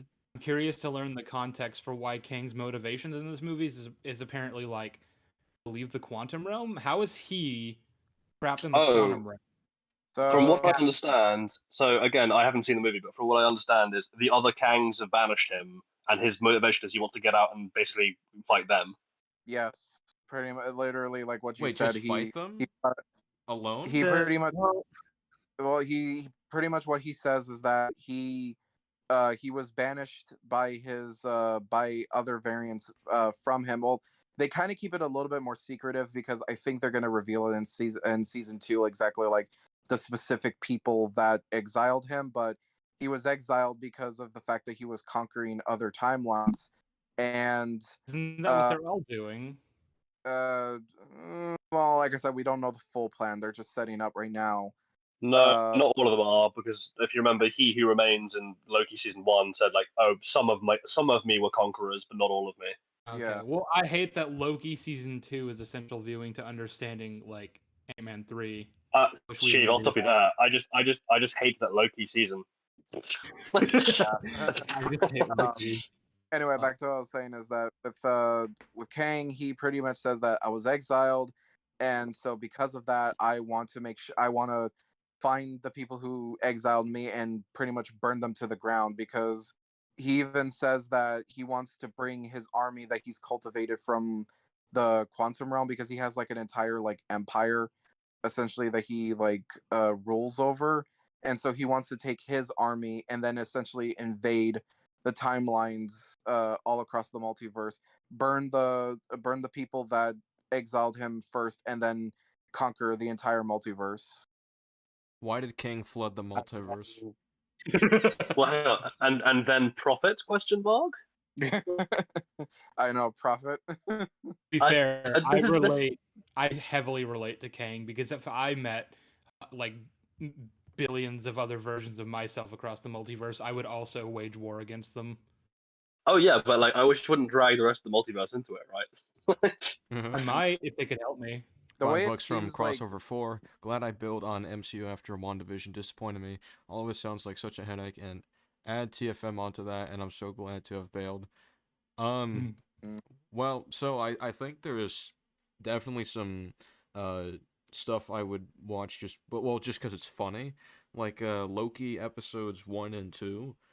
I just find they're terrible, but I find them hilarious. Especially like the interactions with Mobius, where he's trying to mock Loki. It's Morbius. Yeah, those episodes are a thing. I can't take Yeah. Loki seriously. I did, and the thing I love, right, because this is what I did, right, is I watched the 2012 Avengers directly before I watched the season of Loki, like literally the same day. You shouldn't have done that. And that's Whiplash. Well, right yeah, there. the switch in his character from a few hours before is unbelievably jarring. I don't enjoy hurting people. I don't, because again, surely the thing you want to do is, planet. Well, again, surely the thing to do as a writer there is like, no, he does enjoy hurting people, but maybe he doesn't want to be the kind of person who actually does enjoy that. But Like, no, he there's something to does. talk about there, but it's well, yeah, that's my thing, right? So it's like, well, if you want to try and lay the groundwork for Loki becoming a good person, it's the like, yeah, no, he absolutely does enjoy hurting people, but he enjoys that because of all the stuff that's happened to him and how aggrieved he feels, and like ultimately reflects a deper pain in himself. There's all the ways you could take that that make it make sense. How do you make Loki have inconsistent morals? Yeah, he's a like he's not a simple character. I wouldn't call him simplistic, but like it's not hard to write an arc for him. Yeah. So I wanted to get back to the discussion about Kang, or about waging war against every other version of yourself in the multiverse and dragging the rest of the multiverse in it with you. So you guys know the thought experiment. Who would win, the sun or a billion lions? Yeah. Basically, I just want to take every single variant of myself, all of the infinite versions of me, and I want to chuck every single person from one universe at them and see who wins. An all-out battle. Well, the funny thing is, the battle would never end, right? Because it's just infinite people versus infinite people. So everyone in just one universe, right? Yeah, but it would still be infinite people versus infinite people. Well, it's funny you say that. Do you care about? Do you care? The population of the universe is theoretically finite, I would imagine. Well, but in that case, infinite versus finite, so you would just win by default. Yeah, so I just want to see how long it would take for my variants to win. How many of them would go down in the process. Well, hang on, Chief. How quickly are they getting into this universe, and how widely are you dispersed? Well, it doesn't matter. If you just suddenly one big black field of nothingness. Also, how funny would it be if you're like, I'm going to dump all my Sheev counterparts into this universe to wage war, and like you just end up dumping the majority of them into deep space where they just immediately freeze and die. Well, so it goes back to the lions versus the sun thing. Obviously, a billion lions aren't going to do shit to the sun. It's the sun. Wait, hang on. I just thought of something else, right? Because the universe is a finite space, but there's an infinite amount of Sheev. So like, you would just fill the entire universe. Like, it wouldn't be a fight. You just drown everyone. No. The battle will take place in an infinite void. Okay. I've accounted for all the details, you see. I prefer the idea of a universe that is quite literally full of cheese. No. like a corked bottle of cheese. Why did she flood the multiverse? But if it's infinite me, then it would continue to like expand like a fucking bubble or something. And so, no, because at a certain point, the sheer gravity of all the massive sheaves would start collapsing that universe. Yeah. Because there's only a finite amount of space in one universe for an infinite amount of sheaves. Yeah, you just turn the entire universe into a giant black hole of sheaves. I'm gonna Doctor Strange in What If episode 4 this bitch. Actually, it's funny you mentioned that, Sheev. Do you care about spoilers at all for Quantumania? I don't think anyone here cares. So it's funny how you mentioned that, because at the end of the movie, the first post-credit scene, when they show like the other versions of Kang, like they open up like a thing by saying that I guess they're recruiting or like getting other versions of Kang to, I guess, see what are the best ones, or I forgot exactly how they describe it, but they have like this fucking Coliseum, and they just show all these different versions of Kang in the Coliseum, and like even in the audience, it's all just these different versions of Kang. People are saying deep sheav. So hang on, so with the Kang Coliseum scene, is it just like that Shia LaBeouf meme where he's like in the audience watching himself? Literally stands up and claps. Literally it's that, but literally think of a sports crowd and it's just all Kang. they're all wearing like green and purple foam fingers. They're like cheering for Kang. A bunch of different Jonathan Majors literally just like yelling and screaming at each other, like going, yeah, ooh, yeah.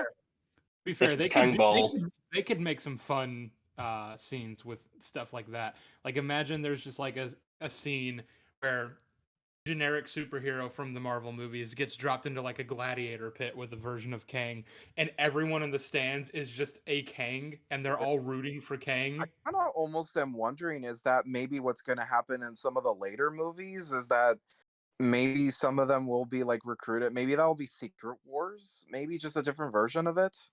Some of the Kangs are on our side, and they're trying to stop the rest of the Kangs. Well, Leave I just them. point The out that, like, Kangs just have like, super durability. to get away from the jokes for a second and just like think about this as a writer, are we not going to have the Thanos and Endgame problem of just like if the threat the Avengers is facing is just the infinite series of Kangs rather than a specific Kang, then like they're like, oh yeah, we killed this Kang, and then there's another Kang who we've never even met, who's now the new adversary, and we've got no history with them. Fuck it. If Kind of the feel like right, the only way to stop all like an infinite amount of Kangs is to stop having a multiverse. We just have to effectively do what the TVA did. Well, I feel like I'm just happen, so. or they're gonna make it that there's gonna be like maybe a team that like scours them, that like goes over the multiverse and takes out like any Kangs or anything, or stops any multiversal threats that would So the TVA.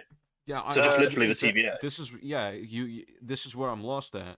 It's that the end of the show shows that the TVA is still operational. They're still doing their usual shit by the end, but it's like, okay, They work for Kang now.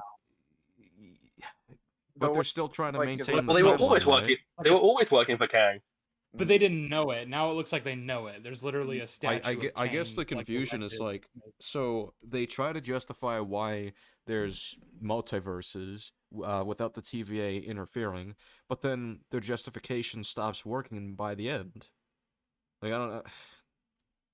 the Well, way I guess the Ant-Man Quantumania thing is that the TVA, rather than stopping all universes that might have Kang, now they just stop any universe that doesn't have Kang. In a universe that doesn't have Right. Kang. So like they've essentially flipped, right? Because like before it was they maintained one sacred timeline to make sure that there would never be another Kang and another multiversal war. yeah, Whereas I mean, now they seem to be only allowing universes that have Kang. Yeah. So The then, way but that- they're pulling Loki from 2012. So I guess what I would ask is, how long has Kang been in that? Well, how long has Kang been in the MCU? Because if it was before 2012, then Loki should. Presumably, it's all time, right? That he Wait, existed. wait. Well, yeah, this is where we get into like discussions about meta time, and like that's philosophically fascinating. But we'll be here all night if we do that. Yeah. Schrodinger's Kang. He's existed and he's not Holy existed fucking throughout all shit! of time. Valiant Man is That, just spamming angry emojis in the chat. like, the thing So is, I is thought that I thought of a like a I guess a gimmicky writing solution to ending the Kang problem if they wanted to go this route. Mm. You have Doctor Strange is able to just cast a spell that literally pulls every single like person from all over the multiverse who knows Peter Parker is Spider-Man to one universe. Because you not theoretically use the same mechanics of that spell to pull every single variation of Kang that exists into like one universe and then True. condense that Watcher style like they did in What If. Oh, that's a good point. Steve, I think you're just pointing out another plot hole that this power that Strange has opened Oh up. wait! Like, yeah, oh fuck! It's Fuck! I it's didn't even horrible, think but, of like, this. it exists now. The so- TVA could like literally. Doctor Strange now has can't- Doctor Strange now has the entire power of the TVA in one spell. Yeah, I mean, couldn't the TVA have used Strange to do exactly that, but to bring in every single version of Loki, and then. well, that's just another problem with I don't know Loki that is you that want every version of Loki. You just want one specific Loki. True. I mean, Uh, could they not well, that- tell him to do that? I don't know. I don't Oh. know how the fucking spell works. Neither does No Way Home.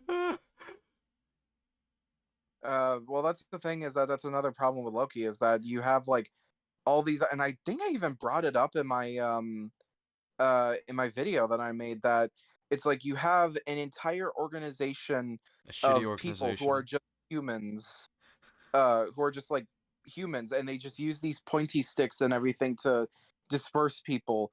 You're telling me that you're gonna go up against gods, monsters, and all these from different timelines, and you don't have any superpowered individuals or like leftover heroes, maybe from deleted timelines or other variants that could like help you? Have Like, Captain Marvels do telling- this. yeah, it's like you can have like, other versions of Captain Marvel help you, or like Captain America, or like Black Widow, or something. I'll be honest, I'm way more concerned with the fact that they have little grenades that can destroy whole universes. Yeah. I don't even know why we're talking about this. All we have to do is just have She-Hulk go to Kevin Feige. Oh, fuck off, fuck off. No, no, no, no, no, no. Unironically, if that's how they end the Kang saga, like the end of Kang Dynasty, it's just like She-Hulk pops over to Kevin Feige, and they just literally like write him out. I wouldn't put it past them. You know what? I wouldn't put it She-Hulk past has them. to be killed off. That would actually She-Hulk be. needs to be killed off. If that's the If thing that- she can if do, that- because good fucking lord. I will actually I mean, to be scream honest, I in think the she needs to be theater. killed off on You know general what's gonna principles, but- happen? You know what's gonna happen in the theater? People are gonna hear, they're gonna hear a bang go off, and it'll be right at my seat, but I won't be, I won't be alive anymore. It seems. That's okay. That's okay. He's I gonna just kill thought how you. himself. I just thought of how you could make it even worse. Of like, so Kevin Feige writes out Kang, and then Kevin Feige robot pulls off its face mask, and it's Agatha all along. Oh. It's kicking in. Inception. No, actually, no. It would be funny. No, it was a. Then they say it's a Mysterio illusion.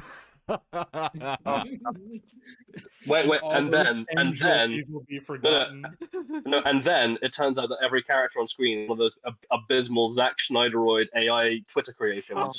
And Zack Schneider just walks in and he's like, "This is actually Justice League Part 2." Please deeply help philosophical, and restore they're the like, every Snyderverse. get deeply philosophical, right? And then they just have someone come out, like it's just Kevin Feige comes out on screen and points at the audience and says, "You are all Kang." Oh my No, Shiva, it gets even worse than that. It's the ending of at the very end of the MCU, when they've run out of storylines, it'll just be like an empty universe with like 2 Iron Men, and they'll just be doing Waiting for Godot. And Yeah, then they're gonna God destroy reaches in and is everything. like, "Hey guys." No, no. All of a sudden, the Kevin Feige robot just opens up, and it's fucking Avi Arad. No. Yeah, all this is just fucking brain breaking. I guess to cleanse my mind, after this I'm gonna watch Spider-Verse. I need something Sounds good. really fun. I need something good. I I can oh, go man. for like 5 more minutes. I can't fucking wait until Across the Spider-Verse. That's my most anticipated film of this year. It's just Oh, like easily. people- easily. people should already automatically know it's a Spider-Man movie, so it's like automatic, like #1. Like no other movie's they're gonna bringing compare. back Spectacular and Unlimited too, and they're doing 2099 on screen, and they're doing Scarlet Spider. All of that looks exciting. Dude, Japanese Spider-Man's gonna be in it. Spider-Punk, PS4 Spider-Man, Renew Your Vows, Mary Jane. It's like, fuck, this movie's gonna be awesome. Yeah. Hope Spider mean, Kang shows up. I mean, even if I they're wonder how not, far they're gonna take that. Are we gonna get like I can't remember the actress's name, the girl from 50 Shades of Grey, Madam Web. I don't think so. We might, because remember, they might follow up with the animated series. If you're bringing back Unlimited and you're bringing back Spectacular, I find it very unlikely that they wouldn't bring back Christopher Daniel Barnes' version from the '90s series. Dude, I would love why it if they did that. Why wouldn't? Yeah, it would be if they brought him back. That would be fucking awesome.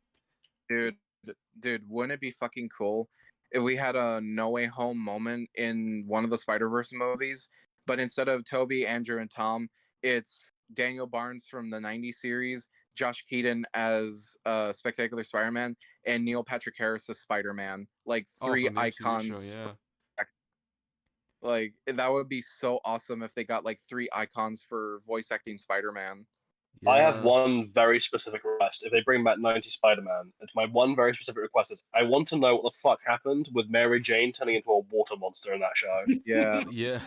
Because we never got an answer to that. well, so I want to know what the hell happened. well, that was because Miles Warren made a clone of MJ, and because of that, Mm-mm. she was mixed with like something with, I think Hydra Man's DNA, and then that is what caused her to become the water monster. And yeah, like what happened with the real one is that she's still in like the random void of the interdimensional thing because of the device Goblin made. But I mean, there's still a cliffhanger to be answered there. It's like, because I'm pretty sure Madam Web says we're gonna try to find her.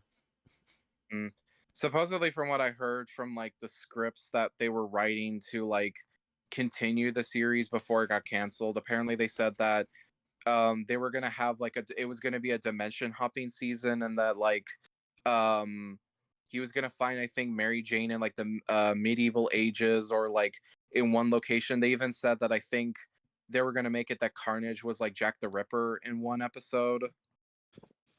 Maybe Mary Jane is Lady of the Lake. Dude, yeah, or like something. I'm gonna fucking cry in the theater if they bring back "What's the matter, bro?" I don't think any Venoms are gonna. No. Unironically, I'm slightly surprised because the villain is going to be the Spot, right? The Spot. Where Yeah. like I'd have thought Wolf Spider would be the way more logical choice. Dude, we need if depending on how like Spider-Verse goes or anything like in the future, we gotta have like a new version of Spider Carnage. I'd be interested in that. I mean, I just want, when they do the live action Spider-Man Noir, I just want them to bring back Nicolas Cage. Just make him Spider-Man Noir. Maybe that's what they're gonna do, because I remember they said that the main character isn't gonna be Peter. Maybe this is gonna be like a Nicolas like an Cage, old actually man. him. Like maybe like it'll be like an old man Spider-Man situation where he's like, "I've retired, kid. I don't do it anymore, but maybe you can carry the mantle." Yeah, and then well, hang on, and then Eric July will get annoyed because the new guy will be a legacy character, and therefore a tokenization. What's going on right now? Well, Just we chilling here. just finished didn't just finished like a while ago. The Eric July Yeah, debate. with the Eric July. Yeah. And then we just had like post like thoughts or conclusions about it, and now we're just on random shit. Okay. Right now we're talking about Across the Spider-Verse possibilities. Yeah. Hmm. Yeah, we just got done. Like, we pretty much got done like talking about Quantumania stuff because I'm the only one who saw the movie here, Yeah. right? Uh-huh. Yeah, I'm the only one here. Ed. I've seen it through. Oh shit. I just disconnected somehow.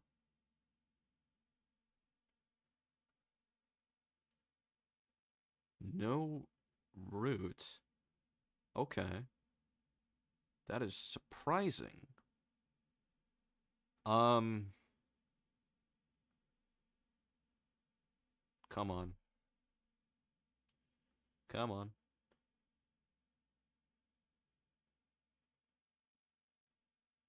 All right. Are we back? There we go. Okay. I don't know. That was a huge spike. Jesus. That was a bad one. That was a what? It spiked pretty hard. What's happening? What the fuck are My you internet talking spiked hardcore. Seeker, I suppose I have a question though, which is again, I haven't seen the film, so maybe this isn't what happens, but the idea that Ant-Man by himself can go toe to toe with Kang does seem to undermine Kang's power levels a bit. So essentially, like what they do is that he gets like attacked by like the ants that they flood, and like they chew off pieces of his armor and some of the tech that he uses. So like the stuff that makes him OP is like broken. So pretty much like the only thing he's left is just his fists, essentially. And he wants to get out of the quantum because there's like a portal that like will essentially send them home, and he wants to get through. But Ant-Man is like, no, I don't care if I get left behind or anything. I just need to make sure that we both lose. So like he goes toe to toe with Ant-Man, like beating the living shit out of him. Like he literally kicks his helmet so hard that it cracks to the point where he has to like take it off, essentially. Okay, Like- so I got 3 points to address that. One is just a joke of I don't need him to win. I just need us both to lose. I'm like, it's amazing that we're ripping off Rise of Skywalker now. Yeah.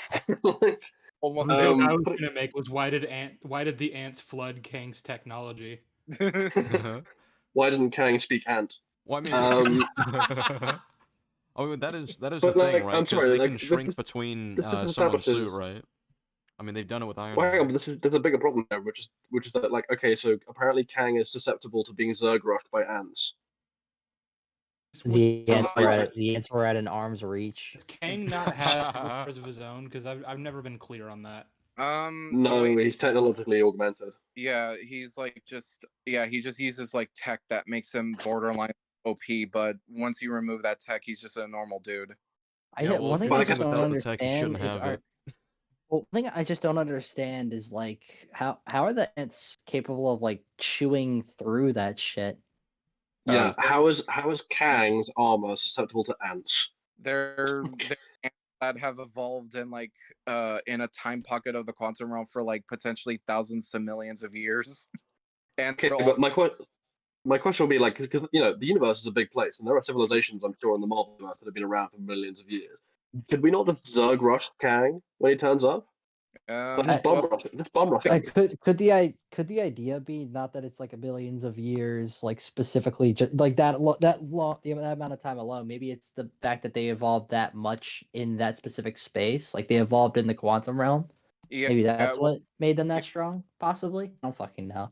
well, a lot of it also too, I forgot to mention, is that the ants became giant in the for the ending. So like they're big ants. So like these are big ants swarming Kang essentially all at once. Okay, but again, so this is the thing, right? Of like the Kang in this film confirms that he's killed Thor, a version of Thor. Your armor can stand up to Thor. I don't see how ants are doing you any harm. I don't care how big they are. Mm, What's the idea of the get into quantum his realm? armor if they Isn't were the big? quantum realm like a place in between like what is the quantum realm Oh, exactly? We're not. We've been through this. Sorry, Like we have yeah. no idea what the You quantum don't realm know is. Quantum realm Okay, because is. like if it was what it was like trying to be an end game with like the multiverse shit, then I can understand like ants developing there for millions of years, developing to be pretty fucking powerful. Considering like that's like a place that's like where the time stream splits and whatnot. Mm. But I would isn't And that- then the ants invade the main universe. Oh, Turns out the ants were the real threat all along. Jolly, you've But been if it- could you debunked. imagine Someone just said high fucking ants vacuum that are seal. able? That'd be so fucking funny. Could you imagine that like the reason the timeline splits because like the ants use their mandibles to like clip off pieces of them and shit, and, like create new strands? That'd be so fucking funny. Yeah, the next Kang is an ant. Yeah. Ant Kang. Can't, man. man. But But- yeah, but I don't know. I mean, I don't again, remember enough people of this may not. fucking stupid movie. I knew you were gonna fucking say that because I was gonna fucking say that. So just one more clarification I wanted to have you make here. I thought you said that the ants like flooded his armor. Like by that I envisioned them like going into the little cracks, right? Oh, no, they They're just Big. they swarm what him basically and start like chewing on him. Oh, fuck. Yeah, I was about to say like also like the last point I was going to bring up was you said Ant-Man punched him so hard that Kang's helmet broke, and I'm like, wait, Kang's helmet is susceptible to just being punched? No, I said Kang no, I- punched Ant-Man so hard that Ant-Man's helmet broke. yeah. Oh, okay, right. I was going to say like that would be pathetic of Kang's helmet if like Scott could just break Hey, it. what exactly are fucking Kang's way. powers in this movie? Huh? None. What exactly Screaming. are his powers in this movie? So He has the high vacuum seal. Yeah, go ahead, Cinema. So essentially, his powers in this movie is that one, he can use blasters that he has from like his like I guess gauntlets that are built in the tech that's built into his suit. He has like blasters that he can use. He has like this real huge like fucking like huge big blast that he can do. Like you know how like Black Panther has that whole like when his suit builds up enough energy, like it just like explodes when on impact. That's the buildup of kinetic energy. Yeah. I think. Something similar to that, but it's not like getting hit or anything. And Not then Chief. he can also use from what is also shown in the movie is that he can also like he essentially almost has like the force a little bit. Like he can like hold people and like move people around a little bit. And they show like that apparently I guess that's in his gauntlets because he doesn't even use that at the end of the movie because like his gauntlets are like effectively fucked and everything. Like one arm is just even like completely bare because like his costume has been completely like chewed up and torn from the ants. Like, how did the ants like get? So the ants are just always giant. Well, in this movie they became giant. So they became giants. Yeah, So they like, were. was that during the entire fight with Kang? Yeah, they show them like flooding the city. Why did they I, show that that Hank brings the ants and they flood the city in, and the ants essentially like just swarm him. Like there's these just giant ants like swarming him and chewing his armor up. so he has like that blast that like like the kind of outward blast that Black Panther has, but it's not like the kinetic energy shit. Yes. Essentially they don't show how he gets away kind of deal because they essentially use like the him being eaten by the ants as a distraction to get home, and then that's when we see that it's like, oh, surprise, motherfucker, I finally got away from the ants. Wait, so but, my question was just gonna be like, if he had like, what if the limitations to his like explosive shit, like the outward explosive shit that he can do? They don't have any limitations. They just So then why doesn't he just spam that shit when those ants are trying to swarm him? they do show that he uses it, but it's not a lot. So maybe he needs to build up energy. They don't explain it. That's the thing, is that it's Lame. not with the Black Panther stuff where they do Well, explain. there's nothing I enjoy more than the villain, his powers go unexplained. That always makes for really compelling storytelling when I know exactly, Well, it's when like, I have absolutely no idea what the fuck is going on. well, it's like, it's just like it's like, even with Odin and Ragnarok, while we don't have like most of his spells like like during the fight, I mean, we can assume how they work based off how like most magical items work in the universe. You know what I mean? Like where it's like most things that he does in the battle take like energy and shit. Like it takes stamina. Whereas this shit, it's all technological based. So I don't know what the fuck's going on. That's a thing called good faith, and we're not allowed to do that towards things that you like. I mean, it's futuristic tech from because the way it seems like is that Kang is like from an advanced civilization, like very far in the future and everything. Because this is a Kang that's essentially been exiled into like a completely different world. So Kang is just, what you're saying is Kang is just a tokenized Brainiac. Well, judging by Eric July's logic, yeah. Damn. I don't know. So like most of the shit we see from Kang is like tech. Just like in general. Okay. Yeah, that's pretty much like most of it is just like advanced futuristic tech from like a completely different probably universe and timeline. It has a lot of insane like implications for what he's able to do in fucking Loki. Then holy shit. Well, here's the thing, right? Of like, it doesn't matter how powerful Kang is because we have Avengers now who are literal gods. Like Wanda, like there shouldn't be a conflict. If Wanda turns back up to fight, that's game over for Kang. At this point, Wonder. It depends Wanda, on Wanda, like Wonder. Wanda Maximoff. Yeah, I heard you say Wonder. I'm like, Wonder. The fuck it was Wonder. I have an accent. I can't help it. It's okay. I'm sorry. I was a little racist. I'm sorry. A little. But like, yeah, I mean, I will post your fucking address. Shut I will up. post yours. we have, between Doctor Doesn't matter Strange who and does Wanda. it first, or they're both gonna be up there. Fine. As long as Between you go Doctor down. Strange and As long Wanda, as I you just go don't down see how too. we're gonna get a I just don't see how we're I mean, if a that's what we're conflict. willing to risk, just like That's fine. Mutually we should assured find- we destruction. should find. Yeah, for a pointless war. I just think it's funny. You want a point. You want pointlessness. You want to prove something. I simply just having fun. We are not the same. We are not the same. Someone was Yeah, talking. I don't. It's gonna be very interesting to see where it's going. Like again, people may take me with a grain of salt. I know I don't share the standard for a lot of people, but for me, Kang was like the best aspect of the movie, and I was very excited for him because of the actor, and honestly, I wasn't very disappointed. The one that disappointed me was MODOK. I was very let down. He's like the epitome of like the perfectly fitting disgusting image to do one man sacred cow slaughterhouse for. It's so the thing is I appreciate that his design is comic accurate and everything, but even then, like, it's not fully comic book accurate, and I don't think it makes him look intimidating enough like the way it does in the comics. Like, his look is silly, but they also back it up with a little bit of intimidation with his like face looking kind of like very weird and messed up. In this one, it doesn't really. It looks a little too perfect for my taste. I Isn't that name disagree like that it makes him something look. Tallerton or something? I disagree that it makes him look intimidating. I think he looks just fucking stupid in both. Oh yeah, but we immediately laughed at that. That's why. Well, that's why his Mhm. face is immediately being used for one man sacred cow slaughterhouse. Like we can't I've take it been I've seriously. been hearing that.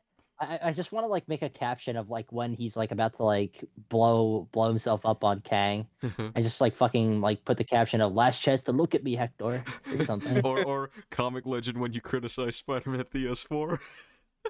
Spider-Man when Comic Legend when moving clothes versus Comic Legend when Alien X.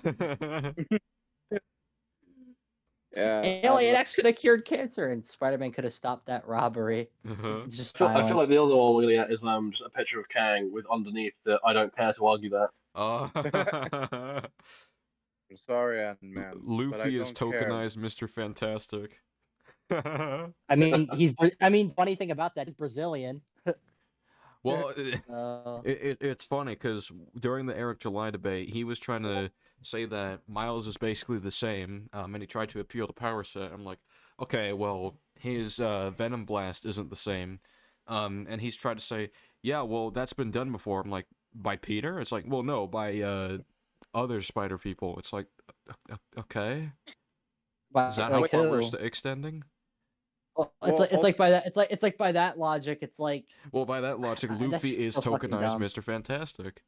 Well, he's not though, because his powers come from a fucking like he's able to like accelerate his blood to like sorry, what's that it doesn't called, make matter his where it adrenaline comes run from. faster. You know why it doesn't matter where it comes from? Because I also brought Who up the else has done it? invisibility. I also brought up the invisibility, and he said, "Yeah, but Peter used tech to do that for a cloaking suit." What about the fact that Luffy's like Double Fruit Awakening is becoming the reincarnation of a god? What about that? No, it doesn't matter. also- It doesn't matter. He doesn't care okay, about fair those enough. differences. Also, here's the thing: is remember Eric July also in his video said that one of the things that he didn't accept as like a defense for Miles was the existence of other Spider people and like multiverse stuff with like the other versions. Hmm. And then now he's kind of arguing in defense of like his arguments that it's like, oh, it's unoriginal, or it's like the Venom Blast was already done, and it's like, but wait, you eliminated the Spider people argument. Now you're bringing. Wait, I just saw something hilarious. By that logic, Captain Universe is a tokenized Spider-Man because Spider-Man's able to replicate his powers through the fucking Captain Universe shit. Damn. Wait, that's so dumb. That Yeah, doesn't a even lot. make... So any hero is a tokenized version of any hero. That's so stupid.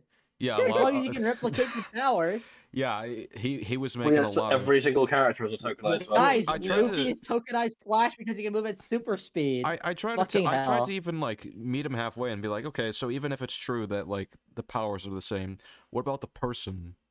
It's like he stops caring about that. It was that was a bizarre. Well, you can rewatch it. How can he? Yeah, when it goes How up. could he like? I don't want to watch it again. That was painful the first time. I have assignments and edits to make. It may as well be background noise. I'm not paying attention to that Sure, shit yeah. I was about anymore. to say, like, SK, I have a finite amount of time on this earth. I'm not spending another 3 hours rewatching that shit. Oh no, you can watch it again at some point. Why would you ever put anyone through that? Well, I don't know. This man. is akin to Because I don't care about you. That's why. There we go. Oh well, I care enough to sit with you through the stream. Wow, what a Yeah, fucking just to make fun consistent of you, moralistic hassle. Well, I'm sorry. You- I'm you have sorry. I pretty just don't consistent care. I just don't care to argue that with you. Yeah. Oh, Mi- SK, you'll care to argue it. Check Twitter. Okay. Oh, really? Okay, Mr. You know. I do know, You yeah. know the words. I do know the La la words. la Do you la want me to say la. the words? La la la la la, not listening. La la la la la. Everyone, everyone The watching important this thing, confused. the important thing is that SK gave Eric July a chance when Eric Yep. July never gave him a chance. You give me- I'm giving you a chance. No one Give ever me- gave me a chance. Shut up! You deserve to be dead after what you did. You hear me? You I'm deserve sorry. to be you deserve to be dead after what you did. Do you hear me? I'm just mentally stuck on Kang's name now. Like the more I say it in my head, the less seriously I can take it. Deep Kang. So wait, when does so if it gets to a point when the similarities stop, and like with the fucking similarities of powers, you have like to like reach for that type of shit. You have to like arms reach this- for that shit. Arms This was the joke I race. made earlier, which is that according to Eric July, Kang is a tokenized version of Kang. Like- And Well, I mean, Spider-Man is a tokenized version of Spider-Man, so not the first Yeah. time he's done something like that. Oh, yeah, by the way, God, these- SK, you want to see a new reaction image? Hmm. Check your DMs. let me see. It's probably gonna be a. Oh, I knew it. Is it bad though? No, it's good. It's good. That's what I thought. You should use that every time. I don't know. Sheep defends Edge of Time. Actually, speaking of sheep, I was in VC with him about 30 minutes ago. Oh. he unironically said, "You want to know something funny?" He told me. He's like, if I didn't read Spider-Man, I'd probably be a worse person. I almost busted a gut laughing. That was so funny.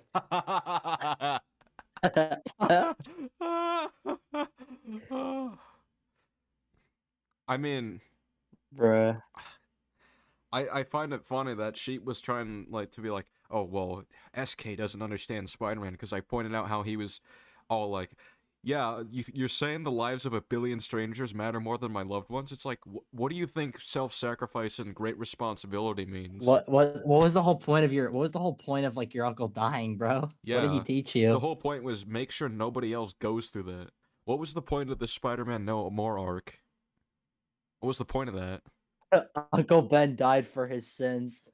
Like, Was the whole point for him to learn that he should always do what's right no matter what the burden, only for him to be like, you're saying that the lives of a bunch of strangers are more important than my loved ones? Like, go fuck yourself, man. Holy shit. wearing a what would Peter do necklace. That's literally like antithetical to his character. Man. Yeah, I don't Edge know of if Time you're is keeping an eye on chat. We're Edge just of doing some great Kang puns. Oh, James chat? and the Giant Kang. Kang of Steel. Kiss, kiss, where Kang, is Kang. this chat? On YouTube. Oh, it's still going? You didn't know that? What, the fucking I didn't stream tell chat? you. I didn't tell you it was done yet. I didn't know it was done. Oh well, whatever. Are we recording right now? I didn't even know No, that. I it's thought we were just in live. here. Oh, okay. Yeah, why do you think I said that people watch? I mean, we've been talking about it. Oh shit. At a moment's notice, because I noticed that you all were in here, and I did not hear you like say, "Oh, like the live." I didn't think the live stream was in reference to this. Thought it was reference to the other one, like the Oh, Arc July okay. one that happened. You actually brought that up as a starting point. Like, well, we were talking post talk stuff about like stuff that happened a bit ago. Well, not a bit ago, but a while ago with the Arc Oh, okay, July. well. So The good, the Kang, the ugly. Oh. man, that's crazy. Thing I will say is that I'm very happy. Like I liked Thanos, and everything. I'm not saying that you can't have a CGI villain, but I won't lie, it was very refreshing and I was very happy to see like that the next big villain that we're getting is like played by a live action actor and not just like completely CGI. Don't you mean a It was loser they nice. pulled off the street? The Dark Kang Rises, Kang Hub, Oh god, I forgot about that. Yeah. Attack of the Kangs. I wonder now what the coverage for Ant-Man is going to be now. Well, especially like EFAB's gonna read whole socialism line. Like I No, wonder how Rags you is know gonna what? Before we even continue, how much you want to bet EFAP is gonna say some fucking racist ass shit about Kang? probably. Oh, Well, for that's the sure. thing.